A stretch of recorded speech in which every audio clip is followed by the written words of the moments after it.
Hello, everyone, and welcome to the Collegiate Esports Commissioners Cup. We are back once again for day number 2 of the Mid-Atlantic Qualifier. Today's game of the day is going to be Super Smash Bros. Ultimate, and we have some amazing schools which are going to be competing in today's event.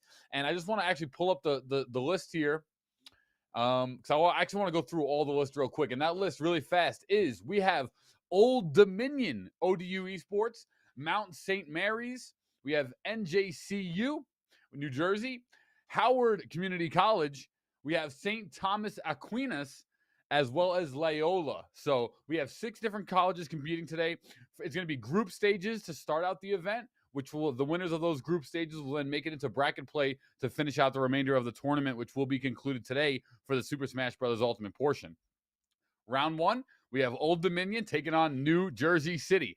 And in round 2, we have Mount St. Mary's taking on St. Thomas in that matchup there. So without further ado, we do have Soy as well as Orbital on the mic to bring to you all the amazing Super Smash Bros. Action. And you already know when Paulie Hype's on the host, we got to have a quick little moment of hype. That way we can get ready for some of this awesome collegiate esport action. So without further ado, let's get that moment in real fast. That's right. Collegiate Esports is here, baby. Woo! Let's throw it over to Soy as well as Orbital for the Super Smash Brothers action. I'll see you guys tomorrow back with some more Collegiate Esports Commissioners Cup Mid-Atlantic news and updates. Hello, everyone, and welcome. We are here getting ready for some SSBU action. My name is Soy. Orbital is here at the desk joining me for the rest of the day, and this one should be a fun one. The Mid-Atlantic Invitational, as Paulie Hype pointed out, we have got a full day ahead of us. We are going to be going through pool play to get ready for the rest of the bracket. That pool play, again, it is going to be round robin style. Everyone plays everyone once. So 5 full rounds throughout our day. Round 1 consisting of our very first matchup here. Old Dominion U versus New Jersey City. Then later on, we've got Mount St. Mary's and Loyola, Maryland going up against each other. And then Howard versus St. Thomas Aquinas. So that's our first round. And we'll be going through those matchups through the rest of the day. But this pool play is all leading up to a top 8 bracket.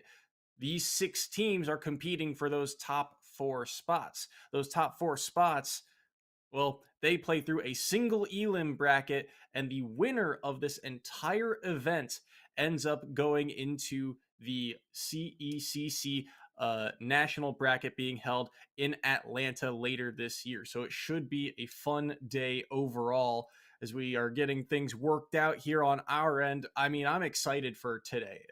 Collegiate Smash is just always such a grab bag of talent coming through. Oh, and we should also mention the format. It's the classic Esports U format. It is a 3v3 crew battle traditional style, but it's also a best of 3, which means that once or if you lose your first crew battle, you're not necessarily done. You have that chance to try and actually, I'm getting word that's not quite correct. It's actually just a best of 1. So that very first crew battle does matter.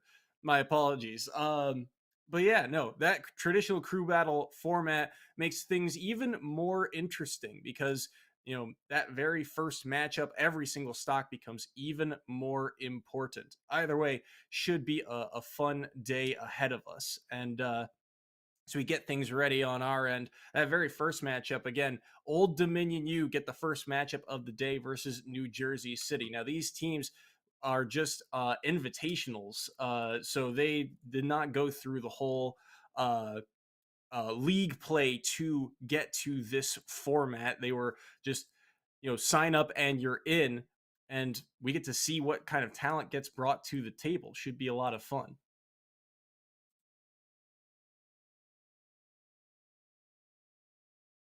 And as we get things worked out here, just working through some technical difficulties on our end. So let's look at all the matchups for the day. So we talked about round one. It's Old Dominion U versus New Jersey City to start off our day. Our next match after this, Mount St. Mary's versus Loyola MD. And then to wrap up round one, it's Howard versus St. Thomas Aquinas. Round two, Loyola MD gets Old Dominion. So Old Dominion start each round as the very first battle of, well, their hour. Then the second match of round two, New Jersey City, they take on Howard.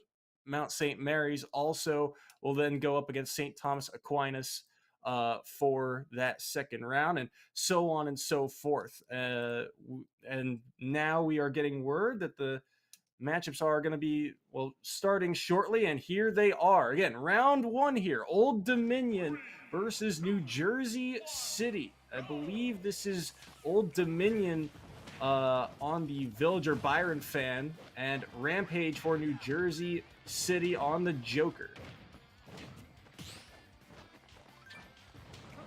Oh, sorry, we're also getting word Polo is under the tag Byron Fan 9, but we'll be referring to him as Polo. So Villager versus Joker to start off the day. Interesting matchup to say the least here. I mean, Joker, you've seen a lot of high-tier results from this character in particular, but Villager's got their own bag of tricks. A lot of play around the projectiles. Things to note that forward air and back air are stronger the closer those hitboxes land. The farther away those projectiles go, the less damage and knockback they do, but they are good spacing tools, and you're seeing Polo use them to his advantage here. That recovery game also going to be very important. It's going to be interesting to watch, see how Rampage can deal with that Villager recovery that's got a lot of distance to it, but no hitbox to kind of protect themselves with. So far, though, it's Rampage who's been on the back foot here. 112% right now.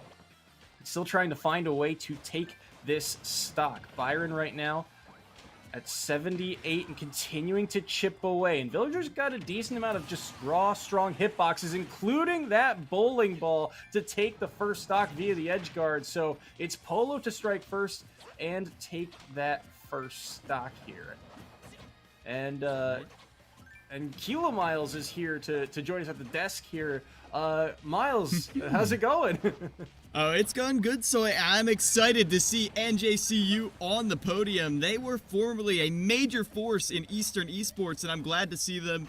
They've made their way to this Invitational against ODU, and right now they're holding their own. It's a pretty even game. Right now, that first stock is off the board, but Rampage for NJCU trying to find a way to take this stock. Can't really find a way to contest those balloons right now. Was able to find one with the back air, but can't clip the second. Byron just doing a great job of buying for time, but only can do so much. The dash attack underneath the side B with Arsene, that's going to be able to do it. And look at that quick combo that Polo's able to rack up here. And so far, Old Dominion with a decent lead for themselves. Yeah, with Germ right now, actually Germ, not Polo, they are going to be, like you said, racking up this damage, and even though they are feeding Arsene, they survived Arsene well enough last time, so I think they're not minding it too much, and the fact that Rampage keeps going for these Rebel Guards means they find the ways in. Now using a bit of hurtbox shifting to avoid that, but dropping down the bowling ball from the top platform and covering the neutral getup right there, they have time to set up the ledge trap, but even with the extended hitbox, it's not going to save you from Rampage's forward smash. Kind of an odd interaction there. Felt like Germ had kind of a couple ideas on how to edge guard Rampage, but then didn't pull the trigger fast enough, and all that rage and that Arsene on top allows Rampage to take that stock, and now he's put Germ on his last one here. Remember, this is the only crew battle of the first round for these two. It's not a best of 3, so this stock very important here for Germ to try and see if he can at least get this one off the board, make it close, because right now Rampage is continuing to rack on this percent. 55 got the first hit of forward air but couldn't follow up off of the back of it, and Rampage just continuing to try and chip away at the stock. Even when Rampage isn't getting hard extensions, they are still able to find conversions. They're still able to get control. They're still able to get edge guards, and they're still able to get a lead for NJCU in this first crew battle of the CECC Mid-Atlantic Invitational. What a huge second stock there from Rampage. It seemed very close, very even at first. It was the Villager just continuing to work away at this percent with projectile after projectile. They even landed the first stock by getting that edge guard with the bowling ball and the grappling hook, which was very clean. But at the end of the day, it was the Joker who at the end of the day was finding those conversions that you talked about. They found their way through that wall of projectiles and were able to get, well, a 2-stock victory here. And that's a huge amount of stocks considering the format. Yeah, I 100% agree. And I feel like it was Rampage really mixing up how people usually play against Villager. I mean, Villager is renowned as a sort of anti-zoner, and we can see that in a lot of the different styles of gameplay. Rampage, though they didn't let them play that game, they would use that Rebels guard a lot, knowing Villager didn't have the range to get a hard punish on it. Yeah, that Rebels guard did come in clutch too. The use of Arsene in particular is always something to watch when Joker is on the field. But just again, Rampage did such a good job of finding ways in, and all that chip damage. We've talked about this in previous games, right? You can rack up a ton of percent, but unless you find a way to take the stock, you're just building up rage against your opponent. And it felt like that was at least the case at the end of that very first game there for Rampage and Germ. Yeah, and Reeds-centric players, they're amazing, they're hype, but in clutch situations like that, it can get so detrimental when you're relying on catching out their movement with a forward smash, and you don't have any real consistent confirms, you're dropping ledge traps. That is when you can find you can find yourself slacking, because even if you're the most godlike neutral player, eventually you'll have some rare misses, Soy. Yeah, no, absolutely.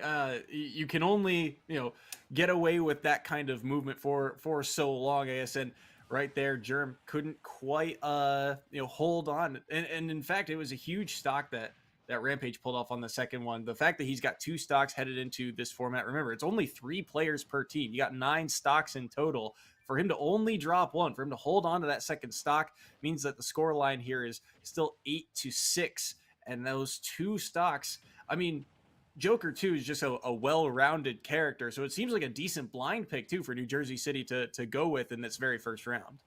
Yeah, and I'm very familiar with New Jersey City University's roster. You might know this. New Jersey City University was actually my first Smash casting gig, so that's a fun little tidbit for you. But their roster has changed a lot since I had my tenure there, and Old Dominion, I did see them once or twice in a couple other events, but the fact that they were able to hold their own against this initial pick and that they didn't get completely run over is a very good sign.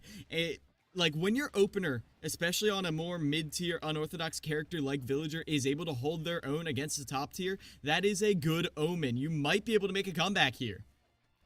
We'll have to see what the rest of the lineup brings. We're getting those matchup things worked out. The picks and bans are I believe going through now, but we'll have to see where these players go. Again, this is just game 1 of round robin play. The Old Dominion and New Jersey City still have a bunch more matches after this. It's going to be a fully stacked day. The bans, I believe, we're getting word. It was Small Battlefield and okay. We're also okay. Sages is being locked in. Excuse me. Polo is now going to be sent in, and Small Battlefield is the stage. Not quite sure who Polo's opting to play, but I mean, there's a whole cast of characters to go through. Should be interesting to see. Small Battlefield for Joker, though, still feels pretty manageable. Yeah, I do like that. You want to be able to close the distance, because what we saw was, again, a lot of Rampage playing the distance game, playing around that Rebels guard and getting those stray hits that led into bigger things. And right here, they're able to close the distance. We Fit Trainer able to start combos with that landing there, but Polo also is going to be able to, well, continue to play that range game, maybe a little better than Villager, because actually, I take that back. But either way, they're not going to get to play the range right now. Yeah, it's Rampage who's the one controlling the pace, trying to find a way in, trying to rack up some percent. They've already got Arsene. What can they do about it? Ooh, quick forward tilt. They're going to reverse the situation, but Rampage will find a way to make it back. The spike of that side B actually landing, and Rampage is up to 100% here early. The way Polo is doing damage right now is incredible. Ooh. That forward air after deep breathing is going to take the stock, and Polo only 57%. He's on fire right now.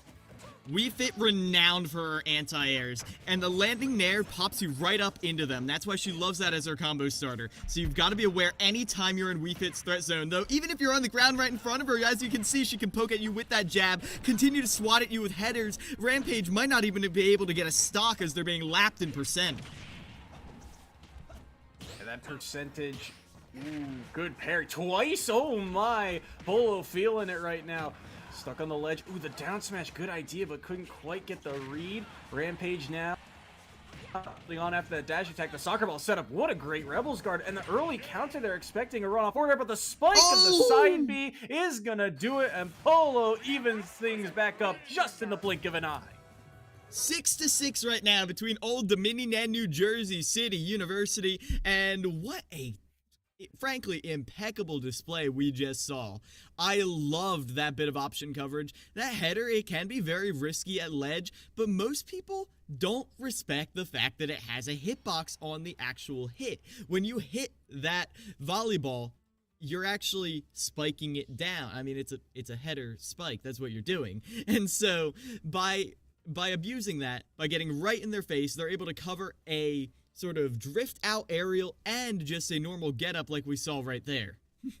Very well done there by Polo, and really Polo from, I mean, what felt like the start was I mean, Rampage had that moment of, you know, had a little bit of combo game going for him, but outside of that, Polo felt like he was in pretty good control of this set overall. I mean, what, he ended that stock with, I think, 60-70-ish% to his name. Yeah, a little over 80, I think. So, like, kill percent for Arsene Joker for sure, but they were never in a range where you were really scared of that happening. It felt like the entire time it was Rampage in disadvantage, getting those stray hits, and we can see that in these replays right here. Yeah, I mean, this was such a quick game. And what's interesting to me, too, from the Wii Fits that I've seen in the past, a lot of them tend to play that sort of game around the edges of the stage, right? They'll grab ledge, they'll throw the soccer ball, they'll just buy time and space for themselves and, you know, allow themselves to get deep breathing online, things like that. It felt like Polo wasn't afraid really of, you know, the ability to, or at least of the rushdown capability of a character like Joker. You know, that those anti-airs, things like the nair, the forward air was so clean here on the first stock. Just all the quick options shutting down so much that Rampage wanted to throw out.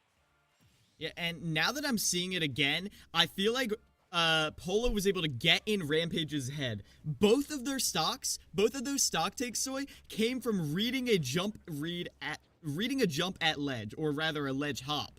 And I feel like that is a benefit of the crew battle format. The fact that you're able to see a player, watch their habits, you pick up on something your teammate wasn't able to quite catch onto, and then you get the hard punish. As we see here, we're going to see Rampage get knocked off stage, then they go onto ledge, they try to go, oh, I thought they were going to go, am I completely mistaken? Ooh. Is it this next stock? Is it godlike? Am I godlike? Oh. And they go up. They try to jump, and they get swatted right back down. Twice, they read that jump. The first time they covered it after the jump came out. That time, they smacked it right there. Great stuff right there from Polo. Yeah, Polo seems to be on point here to kick off the day. And what a way to show it here. Now, he is the second member here for Old Dominion, and we're getting word of the the second player now being locked in for the side of New Jersey City. Royer Zamu is the name we're seeing. Yeah, Zamu I am actually very familiar with. One of the newer players for NJCU who has been going on a tear in the ECAC. They're a Samus, and they are, might I say, very slick with it. They're not always the most optimal on the Samus, but who cares? It looks amazing, and it feels so oppressive, the aggression Zamu brings to the table. Yeah, Samus versus Wii Fit. Not a matchup we often see. Feel like those projectiles can end up kind of contesting each other a lot. I'm not 100% sure how that neutral B interaction works, but that's the first thing I think of, at least. As you can see, they both start to charge it up to kick off this fight between these two. Again, things tied up here. So winner of this match will have the lead headed into that next set. And Zamu right now continuing to chip away. This Samus has not been touched this stock until the soccer ball lands, but the ledge trapping still able to get through it. There was Polo with the roll, and now it's Polo's time to go to work. I've been sold on the fact that Samus might just be the best ledge trapper in the game with how this has been going on. And you saw that. They got 80% from one ledge trap, and that 80% sets up for a back air to kill off the side of Kalos. Now Zamu's up a stock, putting NJCU in the lead. And if Polo ends up on the ledge again, it's going to be exactly like that, which is sad because that's where Wii Fit loves to be. Oh no. Oh, we're good? We're good? Maybe. Come on, Nintendo. You can do it. Pull through. No! Oh. Unfortunate. Happens to the best of us. Happens to the best of us. Yeah. We'll be holding on here. Me and Soy are very used to this. We've been doing online Ultimate for a long time now. And, man, it always is a shame to see, as it did look like Zamu was bringing a lot to the table, but you got to see a taste of what they brought to the table there. Like, they've got the very consistent Samus ledge traps with that down B, with that little mine, but then as soon as they see a weakness in that recovery, they go off stage to try and finish the kill. Yeah, you could see not only were the bombs threatening the ledge too, but even after I believe the first one connected, they immediately jumped just below that platform, threatening that down air, saying, "Misspace this up B. Don't grab the ledge. I dare you. I dare you to." And although we didn't see it, it's that threat that is going to stay in the back of that player's mind throughout the rest of the setup. I know he wants this down air, but how is he going to try and set it up? How do I have to work around it? And the scariest part too, I think you touched on it, was the fact that Wii Fit, a lot of them like to play around the edges of the stage. They like to buy time for themselves. And the fact that Zamu is able to pressure and play around the corner so well, especially around the ledge, that mitigates a lot of, well, what that character wants to do. So you have to really change your play style here if you're Polo. Yeah, the thing that makes Samus's ledge trapping so legendary is not its all-purpose coverage. I mean, if you want a truly ledge trap that you cannot get out of, look at Steve. Steve's got a million ways to keep you at ledge, and you're dead if you pick wrong. Samus doesn't do that. What makes her so deadly is how quick she sets up the ledge trap. You saw that. She runs right up to the ledge, drops a proximity mine, and then starts charging a charge shot. What do? You get up into the mine, you get hit. You get up, you roll, you go into the charge shot, you get hit. All you need to do is hope that you somehow mess them up or completely read the option that they're unable to react to. But in theory, Zamu will never drop that. It's a game over scenario. And that is what makes Samus so deadly if you don't have a way off of the ledge, which Wii Fit doesn't really have. Like, she has some options. Like, I do know there are some advanced techs where if you drop down, you throw the header into the side of the stage and then up B, you can use the hitbox of your up B to, like, ricochet the... Okay, it's a very complicated technique, and that is how much work you need to do to get around Zamu. Yeah, and that's... assuming you can do it in that, that single moment, right? That's assuming you can come up with that solution after seeing what Zamu does. Because Zamu, again, like you said, very quick to set up those ledge traps. And also what you saw, I think, at least through that first stock, very clean kind of positioning, right? The spacing on things like the down B, the proximity mine, both off stage and on to cover, where they're up being to or where they might go to, and then also still threatening that neutral B. If they get the spacing right, you can cover just about any option. I mean, jump, get up, just about anything if you space that move right. So it seemed like Zamu was on point there, and we're still waiting to see how this one plays out. I believe we're just going to run it back because it was so early in the game. Mm-hmm. Yeah, good news for you, and all of that analysis we just did, because, yeah, we are going to, like you said, run it back on Kalos. Same stock, same percents, as close as we can get it, because the whole lobby went down, and that is one of the few scenarios where I'm like, yes, the lobby crash. Because sometimes it's just us. Sometimes we have to sit here and be like, and it was, oh, it was Polo 3-0. How did that happen? They were already down to stock. Like, stuff like that.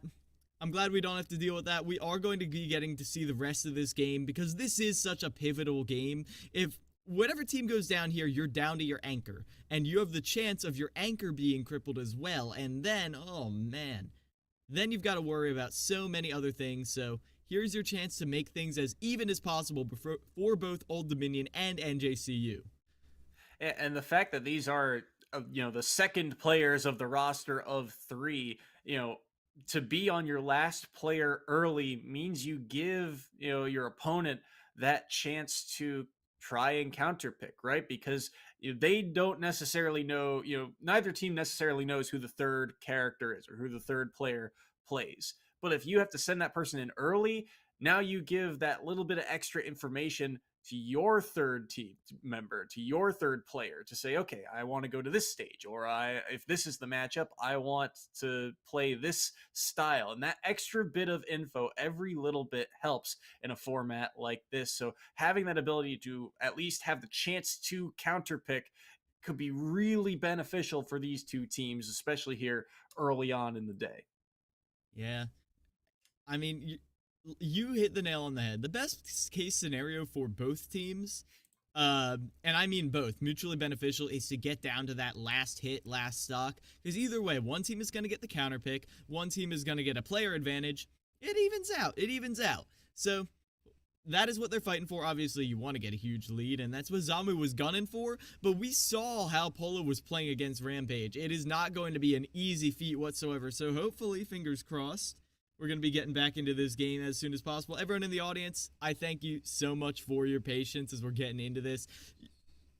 Yeah, as we are going to go to the briefest of breaks. When we return, hopefully we'll be seeing more of Old Dominion and NJCU here in the CECC Mid-Atlantic Invitational.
Hello, everyone, and welcome back to the CECC Mid-Atlantic Invitational here. We're getting right back into things. We're going to get these stocks and percents roughly evened back up. Old Dominion versus New Jersey City. Again, this is Polo on the Wii Fit Trainer and Zamu for New Jersey City.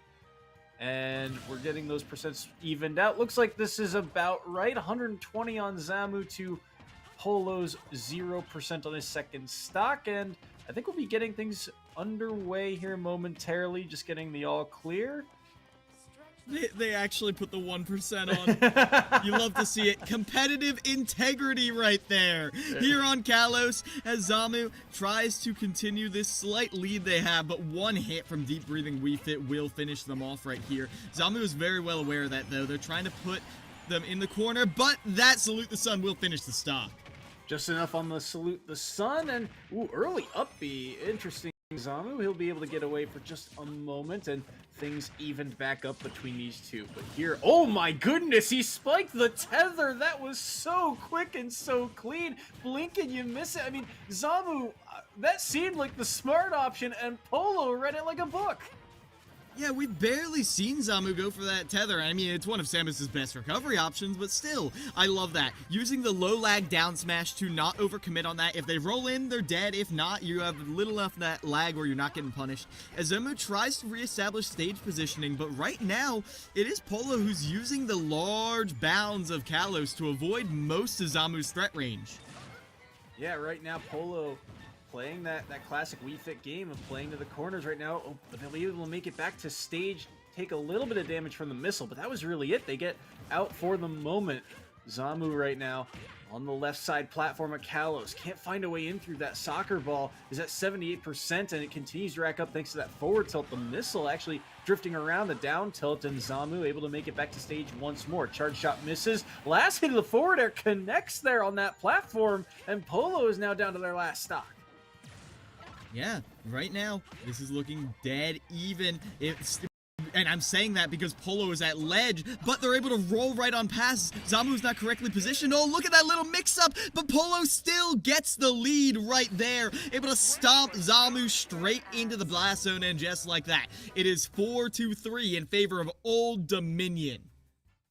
What a play from Polo there. I mean, we were talking about how Zamu, the movement seemed so clean and so on point, especially the way the very first stock played out between these two. But Polo, the adaptation came through there in the end. Those downers were so clean. It seems, again, the quick movement you pointed out seemed to be the name of the game for Zamu. But to catch the tether recovery twice after the spacing, I mean, using that drift seemed like such a smart idea, and Polo was just on top of it. Yeah, they certainly were. This right now was looking very good for the side of Old Dominion, and I loved the way that Polo was able to use the fact that even though Samus has, quote, better ranged options, I feel like Wii Fit has faster ranged options. I mean, the header just moves so much faster, it's so much more unpredictable, and even though you can just hit it back, lol, just hit it back, that doesn't happen in practice, especially not on Wi-Fi where you can't react. Wii Fit becomes so buffed on Wi-Fi because of burst ranges. The range at which you cannot react to what your opponent is going to do, and Wii Fit's grows exponentially because of how fast that header moves. That header was so clean, did so much damage. I mean, it all, like, Zamu, again, you saw, you know, what you were pointing out, the quick movements and the ability to get damage early, especially around the outsides of the stage. They were able, that forward air clipping above the ledge or above that platform was such a clean option. That forward air is deceptively strong at times, so very well done. And Zamu looks really good, but at the end of the day, Polo just, the read on the movement, the ranged abilities, just buying themselves so much time and space, the ability to chip away at that stock was just very, very well done by Polo. And because of that, they now have the stock lead headed into, or at least the point overall lead headed into, well, the last player for the side of New Jersey City. Here is the thing, though, about New Jersey City University. Here's a bit of insider knowledge that I know, or literally anyone who has played in the ECAC for any amount of time knows. Cut 6 stocks from the side of New Jersey City University, and it's like 12 grow back in their place. Because coming in as the anchor is Hydra. Now, no fault to the rest of NJCU. NJCU is an amazing team, and let me just say, Rampage and Zamu, through the short time I have known them, have already grown as players so much. But Hydra is the OG. Hydra's been here since the beginning, and Hydra will see this through at the end. Hydra has been ranked in the top 20 online, I think twice, maybe just once. Either way, Hydra has been a regional threat, a national threat, a global threat for a long time in the Wi-Fi era. And, well, more specifically than that, they were uncontested the best team in the Northeast for a long time. And now the rest of the world has started to catch up, but that doesn't mean NJCU has, well, dulled their teeth at all. We'll have to see. I mean, Hydra, again, like you said, he made a name for himself with the way he plays. This Palutena going to be fun to watch here. Now, he's only got to take a stock to even things back up. We'll see if Polo can get any extra credit on the board here for the side of Old Dominion. As we get ready, the stage, we're about to see it. It's Battlefield here for Polo's last stand here. Last stock for him, and 3 on the board of Hydra. We'll have to see. I mean, Battlefield feels pretty even off the bat, but again, Palu, another well-rounded character. He's got a lot of options, a lot of different ways you can play it, and can easily rack up damage. Palu is so good against a lot of these zoning mid-tiers. I mean, I've always called her kills 99% of germs hand sanitizer, because that's what she does. Most people in the bracket get wiped out by Palutenas, and that's exactly what I was experiencing. All this disjoint, all this ability to contest with attempts at zoning, with both auto reticle and the fire, as you can see. Hydra is keeping Polo pinned at ledge, but this is where Polo has gotten their mileage before. Can they make this happen again? They get a grab. That back air nearly finding its mark. 94% on Polo here, playing around this ledge. Starts to chip away with the soccer ball, but the Nair does so much work. Haven't seen them threaten that up smash yet, but we know that covers a lot of space of where Polo has been hanging around so far. Good back air there by Polo. Can't catch the up B. Good teleport back in. The soccer ball connects here, and Hydra's in an awkward spot. Good air dodge around, but they'll be able to get back to that ledge. Good air dodge as well, but at 91, this is getting scary for both players. Explosive Flame lands, and it will take the stock. It's just enough, and just like that, we're back to even thanks to Hydra. Yeah, Hydra brings it back to 3-3 and now must face off against the anchor of Old Dominion. But I gotta say, Polo made that very good.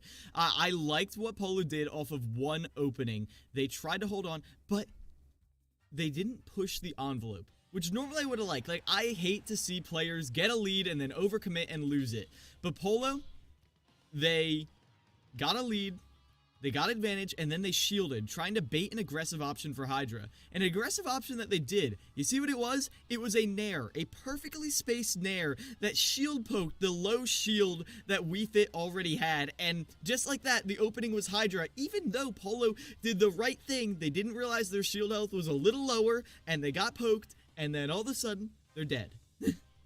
Yeah, no, I mean, when one Nair lands for Palutena, you know another one is coming, especially at those lower percents. And Hydra, I will say, between the two of them, Polo was able to battle back there. Hydra seemed like he was in firm control of the game through the early stages, but then Polo, the second he found some chip damage around that 45% mark, Polo really did start to weave his way back in. That defensive play did start to benefit him a little bit more. But at the end of the day, there's just so much to deal with when you're going up against Palutena. That explosive flame, if properly placed, is so difficult to deal with. It's got a surprising amount of knockback as well. The fact that it can kill relatively early is another thing to deal with. Auto reticle so quick can deal with things like the soccer ball for Wii Fit. It just felt like Hydra had an answer for all of the quick early things that Polo threw out that very first stock. And that is the thing, that is why Palutena is such a consistent top tier character, because she has a very consistent game plan. She varies it a little bit. She's not so much a play your own game type of top tier, but as long as you have the fundamentals, I mean, it was meant as a roast, but I feel like it's a good way to talk about it. Palutena is a conceptual character. If you understand the concept of what you're trying to do, the execution barrier is not that high, and Hydra studies up. I mean, they're all college students, they're all doing great in school while doing this, and ooh, this is one matchup that can give Palutena a little bit of hesitation, as it is going to be get Nikidon bringing out the Snake. Snake, a very different character. We don't see a ton of snakes, but the ones that we do see, I mean, it feels like Snake, at least in my experience, one of those characters that when they've got a lead, they're terrifying because they can just trade away the damage and the stocks until you are done, over and dusted. But you also have to play that Minesweeper type of game, and so far, Hydra not afraid to contest those projectiles, knowing that grenade, he's got to be able to throw it at some point. An auto reticle, the speed of it, just being able to beat it out. So far, well, percent's still low here. Very kind of almost passive game, and one that Hydra is benefiting from, is now he's got Snake above the up air dodged away from, but Nikdon is not able to really get too much here once he makes it back to stage. Shield low, 104, still trying to find a way back. These trades are starting to come out, but thus far, ooh, Nikdon hasn't given Hydra that much reason to approach. That time it got a little iffy, but trying to go straight to ledge there gets covered by the up smash. Now with that platform or teleport to the other side of the stage, Hydra continues their consistent game plan, fishing for an opening right here. That nair is all they need. Look at all the damage. Ooh, but the grenade gets him out. Up tilt, not going to take the stock quite yet. Neither will the up smash. The explosive flame. Great coverage there from Hydra as Nikdon could not approach, and they'll shield that auto reticle. Approaching with the grenade in hand. Shield low once again. Actually, that up tilt, not going to take it quite yet, but has to find a way to take the stock soon. Hasn't done something like a dash attack yet to really get in, but Hydra's just done such a good job defensively. That explosive flame just covers so much, such a big body that Snake has to really work around with. And oh, he read it, but he didn't get it out in time. Great kind of maneuver there by Hydra. Just the late get up, getting away from Nikdon. And 136, it feels like Hydra should be working on borrowed time, but the way they played this stock, they might end up taking it. Yeah, I mean, with this play style that Nikdon is bringing to the table, Hydra is in danger occasionally. It's not like Nikdon never gets in, as you see with that up tilt finishing the stock. But Hydra doesn't feel the need to go in all that often. They get just as much from staying at a range as Snake does, and most characters can't say that, as with that percent lead they built, Hydra is able to get a stock with that up air juggle. Last stock here for Nikdon, and the last stock of this very first round here for Old Dominion, but can they find a way in? That auto reticle just so pressuring, and not an easy answer here for Nikdon to find their way through. Good back air as well, early up B. How do they find a way back to stage? Good late air dodge around that back air. They get the forward tilt. The up smash will cover the ledge, but only for a moment. They reflected it. That's going to connect and get some extra damage on the board. A little air dodge around the up air from Hydra, and go back to that passive grenade play. How do you find a way through this explosive flame? The up tilts are coming out, but they're not able to take the stocks quite yet, or not even land in this case as the shield came through. But the explosive flame, again, it's a wall. How does Nikdon get through here? Something like a dash attack won't quite fight through it, and the grenades are getting beat out by it. And Nikdon, the percent continues to rack up because of it. There's nowhere for him to go around the outskirts of this stage. He's at 135. One strong hit might be able to do it. Oh, he landed the first hit of forward tilt, but didn't follow through. And the explosive flame, not going to be enough. 149, and still holding on here, but he rolled back into it, and that's going to do it. New Jersey City take their first win. New Jersey City University living up to their old reputation, getting this win, and it was not exactly without any faltering. Old Dominion definitely put up one heck of a fight, but in the end, Hydra was able to bring out that consistent gameplay that you needed. Like, you know, that reminded me of, you know, when you invite a friend over to your house and show them this cool new game that you got and you're beating them? so hard in it. But then they pick it up almost immediately, and like, you've been playing this game for weeks, and they played it for the first day, and they're doing it better than you. That's exactly what Hydra just did. Nickdon was keeping Hydra walled out, and Hydra said, "Okay, you want to play this game? Let me give it a shot. Let me see how I am on the sticks." And it turns out Hydra was pretty dang good at it. And Nickdon wasn't able to find a way in until the very end. At that last stock, Nickdon made the adaptations. They were finding the way in, but they were at 90% on their last stock soy. That's a little too too late. Yeah, I mean, again, the way in was just not very clean. It was almost like, the wall of projectiles that you kind of know Snake to have between the grenade, the missile, and the up smash. Those projectiles, he kind of got out projectile. That explosive flame did so much work that stock. If there was a way that we could find the statistics, I want to see how much damage that move alone did in the set, because it did so much work. There was no way through it. You can't do something like dash attack or roll through it. Snake's too big of a body, and there's not a lot of armor in that kit in the first place. And that move, again, just time and time again, found a way to, well, get the job done. It ended up taking the last stock at the end of the day, and that's a full 2-stock, I believe, victory that Hydra had at the end of the day. So New Jersey City looking good. They get the first win in their very first round, but still 4 more to go. And when we come back, our next matchup will be getting ready for Mount St. Mary's versus Loyola MD after a short intermission. Don't go anywhere. We'll be right back.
Hello, everyone, and welcome back to the CECC Mid-Atlantic Invitational 2022. We are getting ready for our second match overall on the day. It is Mount St. Mary's versus Loyola MD, and this is still the very first round of pool play, but this one, I mean, after the way that first match went between New Jersey City and Old Dominion, this one should be a fun one.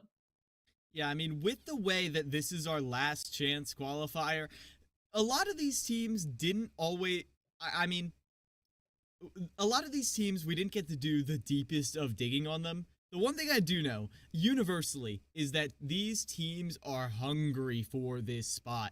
These teams didn't get the chance at all to go for their, to go in on every single opportunity to get qualified for this Atlanta final. So now that they have this one chance, they are going to be bloodthirsty for it in a tournament setting, and I'm excited to see what these teams are going to be bringing out.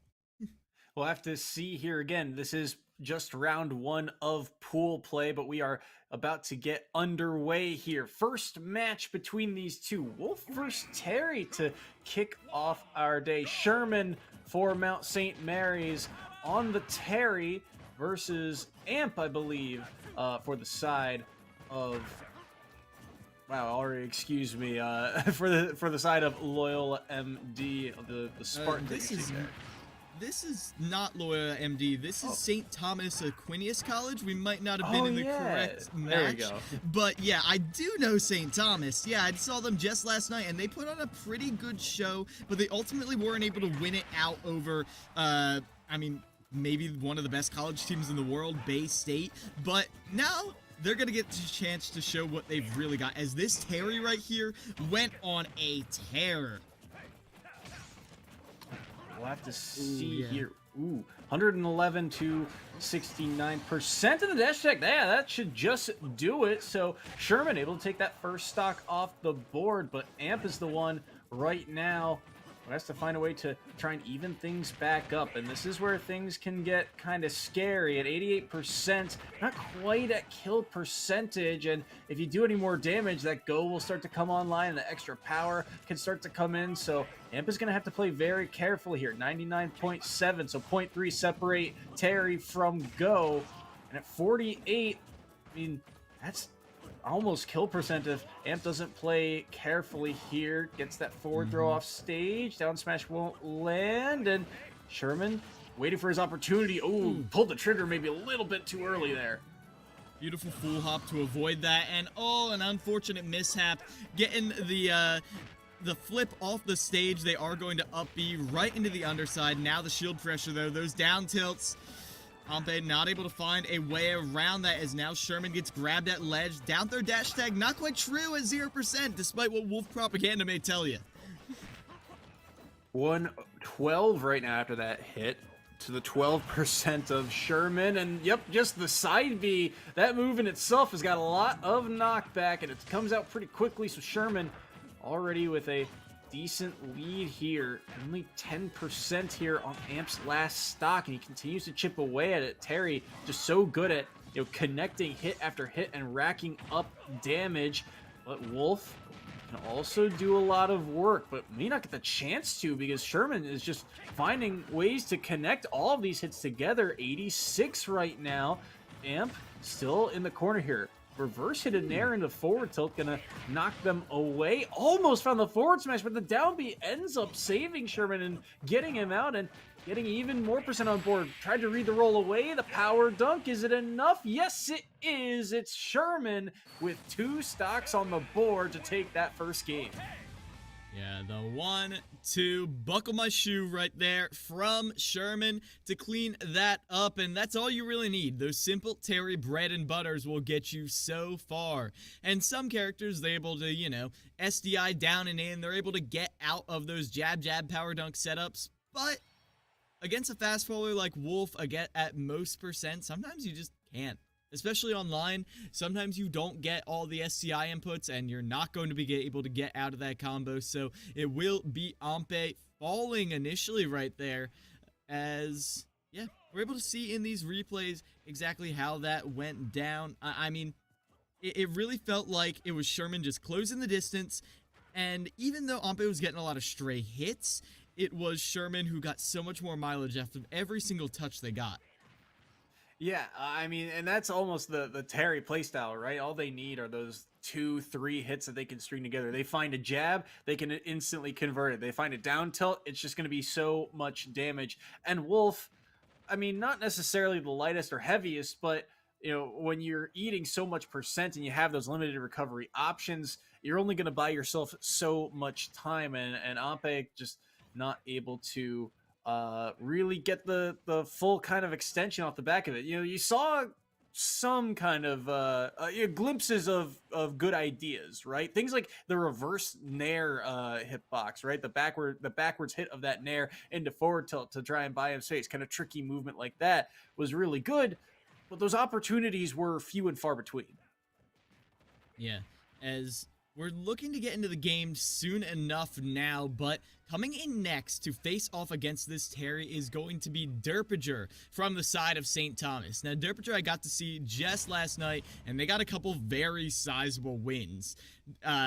Maybe one of the better players, or at least one of the more experienced players in a variety of matchups, and that's exactly what they're going to try and put on display. Sherman going to try and shut down this villager menace, and quite a few villagers we've seen today, huh, Soy? Second villager of the day, yeah, not a character we often see, but fun to see them here. Derpiger, again, here for the side of St. Thomas Aquinas, trying to even things back up. Has got the combo game. I was surprised that those two hits were able to connect, but Derpiger able to take advantage of that and get a quick 64 onto Sherman in the first 30 seconds, make it 70. He's still on the pace here, but there's a good conversion from Sherman. Gets Derpiger up to 32 and has him along the ledge. Down tilts. Oh, he pulled the trigger late on the side B, so he'll get away for the moment. Dodge around the tree, but there's the bowling ball, and that is stock number 2 off the board. What a whiff punish right there. As now they absorb that. Oh, and they actually use that projectile to get an opening on Terry. Great stuff right there from Derpiger as they set themselves up for a juggle. The way Derpiger moves, how aggressive they are with the float in, and the bowling ball drop almost finishes the stock right away. They miss that flower pot edge guard, but they still continue this ledge trap. They get the tree to grow at just the right time. Oh no! That's like stepping on a snake C4 that was planted 20 seconds ago. Oh my word. Sherman gets caught in the ledge trap, and that will be Derpiger, evening this up 6-6 right now between these two teams. So well done right there by Derpiger to land that tree. I mean, that's a hitbox we don't often see, so very well done. But Derpiger, I mean, really, overall that game, just, again, it seems to be the case here. You come in, game 1 is kind of a blind pick. It goes how it goes. But game 2, the second player to come in just seems to have a very good read of what that very first player wants to do. Because, I mean, right from the get-go, it felt like Derpiger had control. Racked up 70-ish% and got the whiff punish, like you said. The ability to recover around the tree seemed smart for Sherman, and yet perfectly placed bowling ball right there, saying you are going to land right here, and perfectly is able to take that stock away. Very well done by Derpiger. Yeah, I mean, if you think about it, that bowling ball is like the inverse of Palu's up smash, where instead of going straight up, it goes straight down. We see a lot of villagers use it on platforms to cover a lot of different options, whether it be jump, stay still, stay in shield. And while we didn't get to see it as much on this stage, I love that. And I love how even though we didn't see every option from villager come out, they were still put out there. We still saw Derpiger throw the flower pot off the edge to force a lower recovery. It helps them limit the opponent's options, and that in turn limits how many options they have to cover on reaction, which makes it so much easier in the long run. Yeah, a lot easier, as you saw. I mean, just there was nowhere towards the end of that game for Sherman to go, right? He's able to make it back to stage here, but yep, that trade, that was a crazy trade too.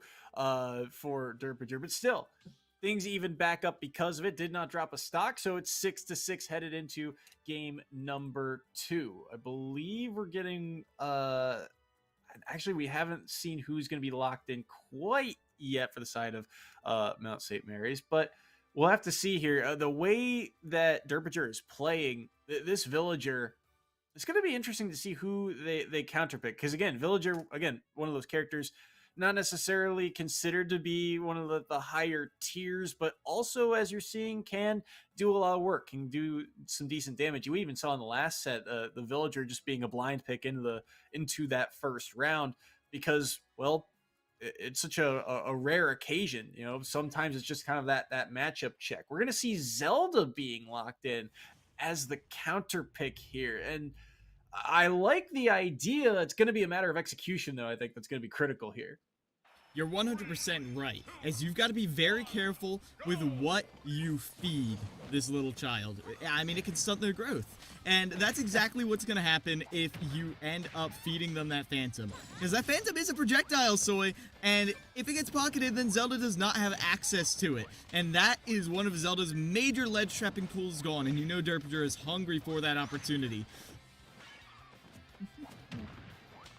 Good grab there. Oh, wanted the strong hit of that forward air, but couldn't find it. Got around the tree. That's, I mean, Derpager right now finding some of these tree setups is very interesting. All right, it feels like the tree is one of those things you can react to, but a lot of players are just kind of narrowly escaping that hitbox right now. And right now, Mythical Tycho, I believe is how you pronounce that. We'll call him Mythical right now, is struggling at 119. He jumped back into the Lloyd Rocket, but he's not dead yet. Still has the up B. He's able to get back to the stage, but that was a danger close moment for Mythical. Yeah, I mean, I'm scared right here as, forced to go high over that Phantom right there, as it is going to be Derpager who gets the edge, but Derpager's awareness in these situations has been so good. They see one missed tech, they get that kill, and then that tree, it's starting to maybe sprout up soon at that ledge, but no, they don't want to deal with that right now. Instead, they just continue to pressure them. These up Bs have been a way through these walls. I'm wondering if Derpager's eventually going to get a read on it, though. Have to see here. Ooh, roll in. Very close. That neutral B, good angle down, but there's the Knight kind of backing Mythical away for the moment. Up B back onto stage. Good kind of tricky movement there from Mythical. Up B won't land. Those aerials going to be also very important. The spacing on them. The forward air. Thought he was going to get the strong hitbox, but no. He'll end up reflecting the Lloyd Rocket, but not going to be able to do much afterwards. Derpager read the movement in on the up B, but couldn't get the punish off in time. Low recovery, still will be able to make it back, and Mythical, both he and Derpager are playing very dangerously. I like the idea for the up B, but no punish afterwards. That's a huge opportunity missed by Derpager. Thought he could catch that movement back in, or that drift back in, but instead Mythical kind of gets away with one right there, and because of that, they'll be able to survive and continue to work away at this stock. Those side Bs forcing low recoveries, but Mythical hasn't been able to take too much advantage because of it. Yeah, no, they have not, as I like the way that Mythical is playing this matchup right now. I mean, after they got that first jump red, or rather jump force, they're continuing to put the pressure on, but now these early up Bs, I was about to say they're being punished, but instead it's Derpager who gets clipped by it, and going down with that lingering hitbox is enough for Mythical Tycho to take that stock. Now, here is the thing. They're just about dead, and one stray hit will probably kill them, but still, you're able to get that off the board. Oh, that's it. Yeah, well done there by Derpager. The two aerials there trying to find the strong hitbox. Ooh, the pocket on the Knight there. Very clean by Derpager. The forward tilting out space. And these early uppies, again, starting to kind of question how often they're being thrown out. But, oh, that's a good drag down on the Nair. Couldn't get too much off the back of it, but decent damage has been done. 42 to Derpager right now on their, or at least second stock. The up B again, gonna get punished here. 48 on Mythical Tycho. Still finding a way in. Haven't seen them land the strong hitbox of that forward air yet, and so you kind of wonder if that spacing is kind of getting into their head, because Derpager right now has a firm footing on this matchup. 103 right now, and the down smash won't land, but boy oh boy, if it does, it could be the stock here for Mythical Tycho. Up B again in place, not gonna find the landing. Rolls back in the tree, make it 2-4-2. Mythical Tycho goes down, and Derpager still holds two stocks.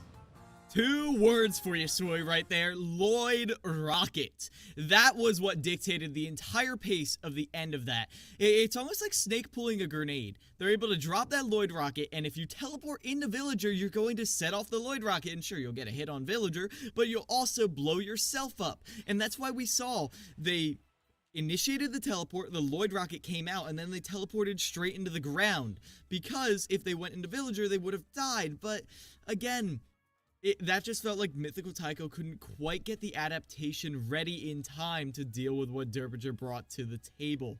Derpinger was continuously covering option after option after option after option with that Lloyd Rocket, and they were using it as an approach tool as well. Mythical Tycho had their own game plan reversed upon them, and that was eventually, it took Derpinger a while to get there, but once they did, Derpinger looked like a formidable wall of force that Mythical Tycho wasn't able to find a way around. Yeah, absolutely. Those Lloyd Rockets did so much, and especially the fact that those up Bs to center stage in particular are the moments I'm thinking of, right? That up B will clash, maybe it'll hit him away, and that up B, I think it's deceptively good, especially early on. That spacing can be very kind of ambiguous at times, especially because it's a teleport. You're not quite sure where they are going to go, and even if you have a read on where they are going to be, the hitbox I think is surprisingly large. It covers a decent amount of space, so if you're not quite ready for it, you can get hit by it and trade fairly frequently, as it did early on, as you saw Mythical Tycho was able to connect a few. But as that game went on, you saw Derpinger became even more aware of the spacing, and just time and time again was able to get that Lloyd Rocket out and follow up, and it was very well done by Derpinger at the end of the day. And again, feels like a lot of kind of right ideas and wrong execution here from Mythical Tycho. Even things like the follow, the drop down neutral beat that we saw take that stock. Very good idea, but you're gonna only be able to pull that off maybe once or twice before they start to catch on. Yeah, you certainly are, as we're returning to that all-purpose spray I was just talking about when we saw Hydra on the scene. It is going to be Dark Arrow coming in as the anchor right here, looking to turn things around here against St. Thomas.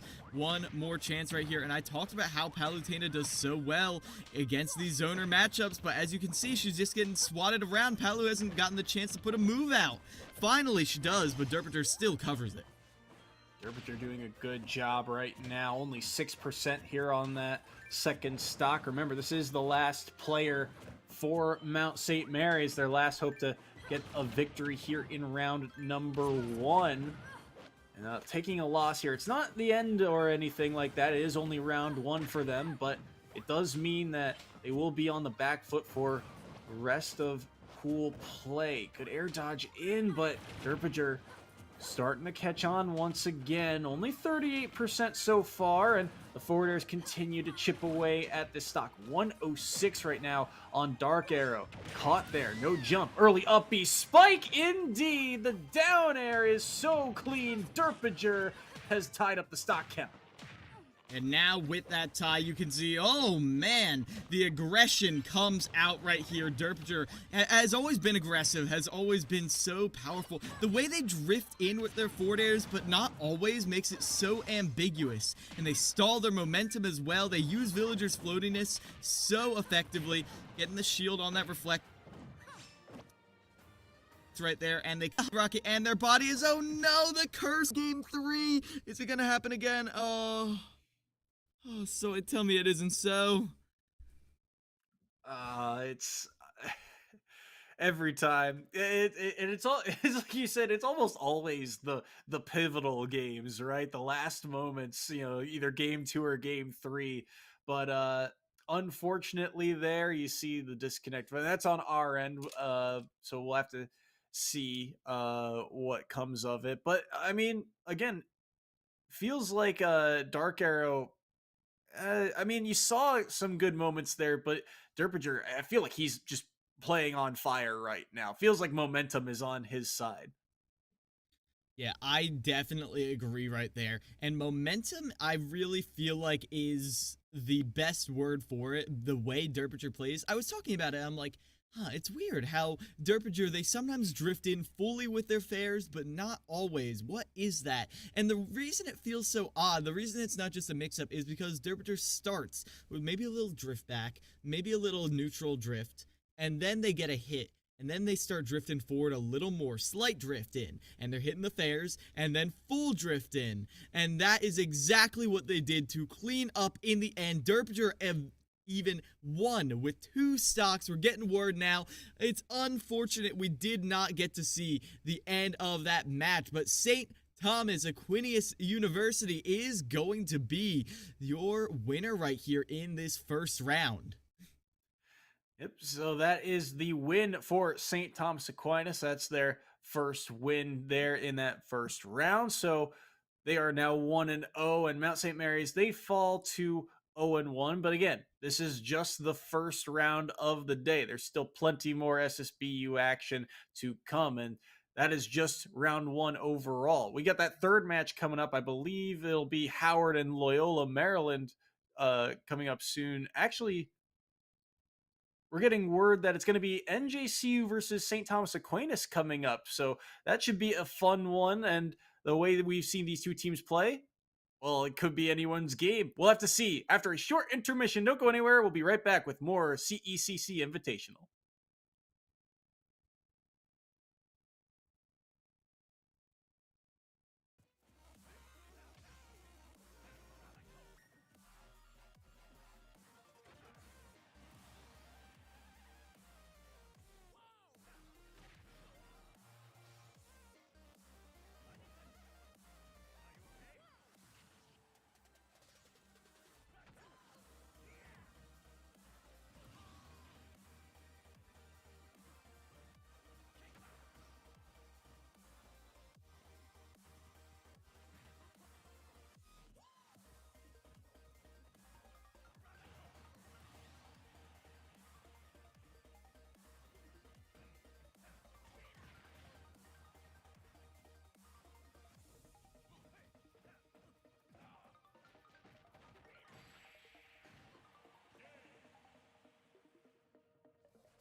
Hello, everyone, and welcome back to the Collegiate Esports Commissioners Cup Mid-Atlantic Invitational. We are getting ready right into round number 3 on the day. Mount St. Mary's, I believe, or sorry, no, this is actually New Jersey City versus St. Thomas Aquinas. My apologies there. Rampage, we saw him earlier today on this Joker looking clean, but can he get the job done here against Zack Attack? That is the question. So far, so good. Things relatively even through the start of this first set. Oh, I love the way that Rampage is mixing in fast fall and floaty EHAs to find openings, but eventually that one opening is all Zack Attack needs as they read that high recovery. Oh, that almost killed, but the rising tackle not enough quite yet. That one might just be it, no, but I love that Zack Attack is continuing to just fish for these confirms. Eventually one's gonna kill, just like that. It is 2 stocks to 3 in favor of Stack. That very first stock there by Zack Attack, very well done, and continues to try and work away at this stock. But Arsene should come online relatively soon, already halfway there, and just at 20%. But this edge guard so clean, the back air so well done, so well spaced, and Rampage finds a way to even things up just like that. Now, back to neutral we go between these two. These two players, I feel like the way they play could be very explosive. Just one opening is really either of these two, one opening is what these two characters need. Is there you see the stomp into the up tilt. Not a move we often see, especially when Arsene is online, but at 100% now, Zack Attack can do a lot of damage here if he finds a way back to stage. I love that right there. They know that jab is not quite safe if you go for that full follow-up, so they wait through the jab and then go for that up smash. Now they use those down guns. They make it so difficult for Terry to get a lot of his recovery options on the board. If Terry doesn't recover fast against Joker, he might just be gimped. That power geyser too nearly came out for the side of Zack Attack, but the smash attack beat it from Rampage, and that's why he is up a stock here. 48% here to Zack Attack, and he's off stage here as well. Still has his jump and the early up B too. Gonna clip those guns. You're seeing Rampage try and use those guns to try and gimp that recovery, but so far Zack Attack has done a good job of getting around those types of plays. The question is, can he get back in and find a way to seal this stock away? Kind of running out of options here, and he ends up pineappling himself. An unfortunate sequence there. Just too much of a drift, and it's Rampage who gives New Jersey City the lead here in round 3. Yeah, Zack Attack definitely showed a decent level of consistency right there, especially on that first stock with that jab, uppy, power dunk. Everything you could ask for and more. But as it went on, Rampage started to adapt more. Rampage was finding ways to drift back, using more aerials instead of those poking tools. Specifically, you called it out, those back air edge guards. Joker's back air, notoriously one of the most active and lethal moves in the game, even without Arsene. And they just used it to scoop away every single recovery option. Eventually, it was Zack Attack who would run out of resources and forced into very risky low recoveries, as Terry's vertical recovery is not the best, as we saw towards the end. It's also something that Joker in particular can try and punish with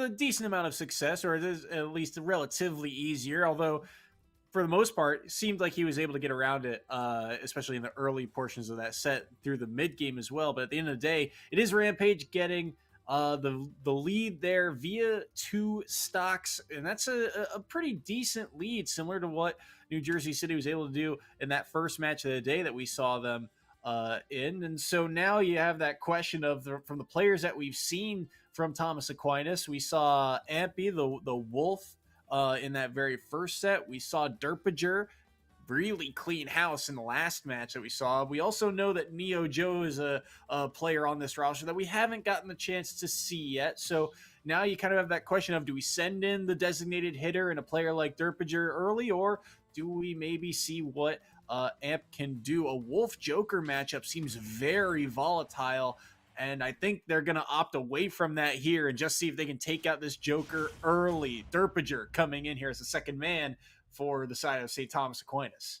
Yeah, Derpinger gonna try to crack this nut as far open as you can, and I feel like Derpinger does definitely have the most chance of it. The way Derpinger, I called it out, they're literally momentum based with the way they drift in with these forward airs, and I'm curious to see how that bit of combo game is going to do against Rampage's defense.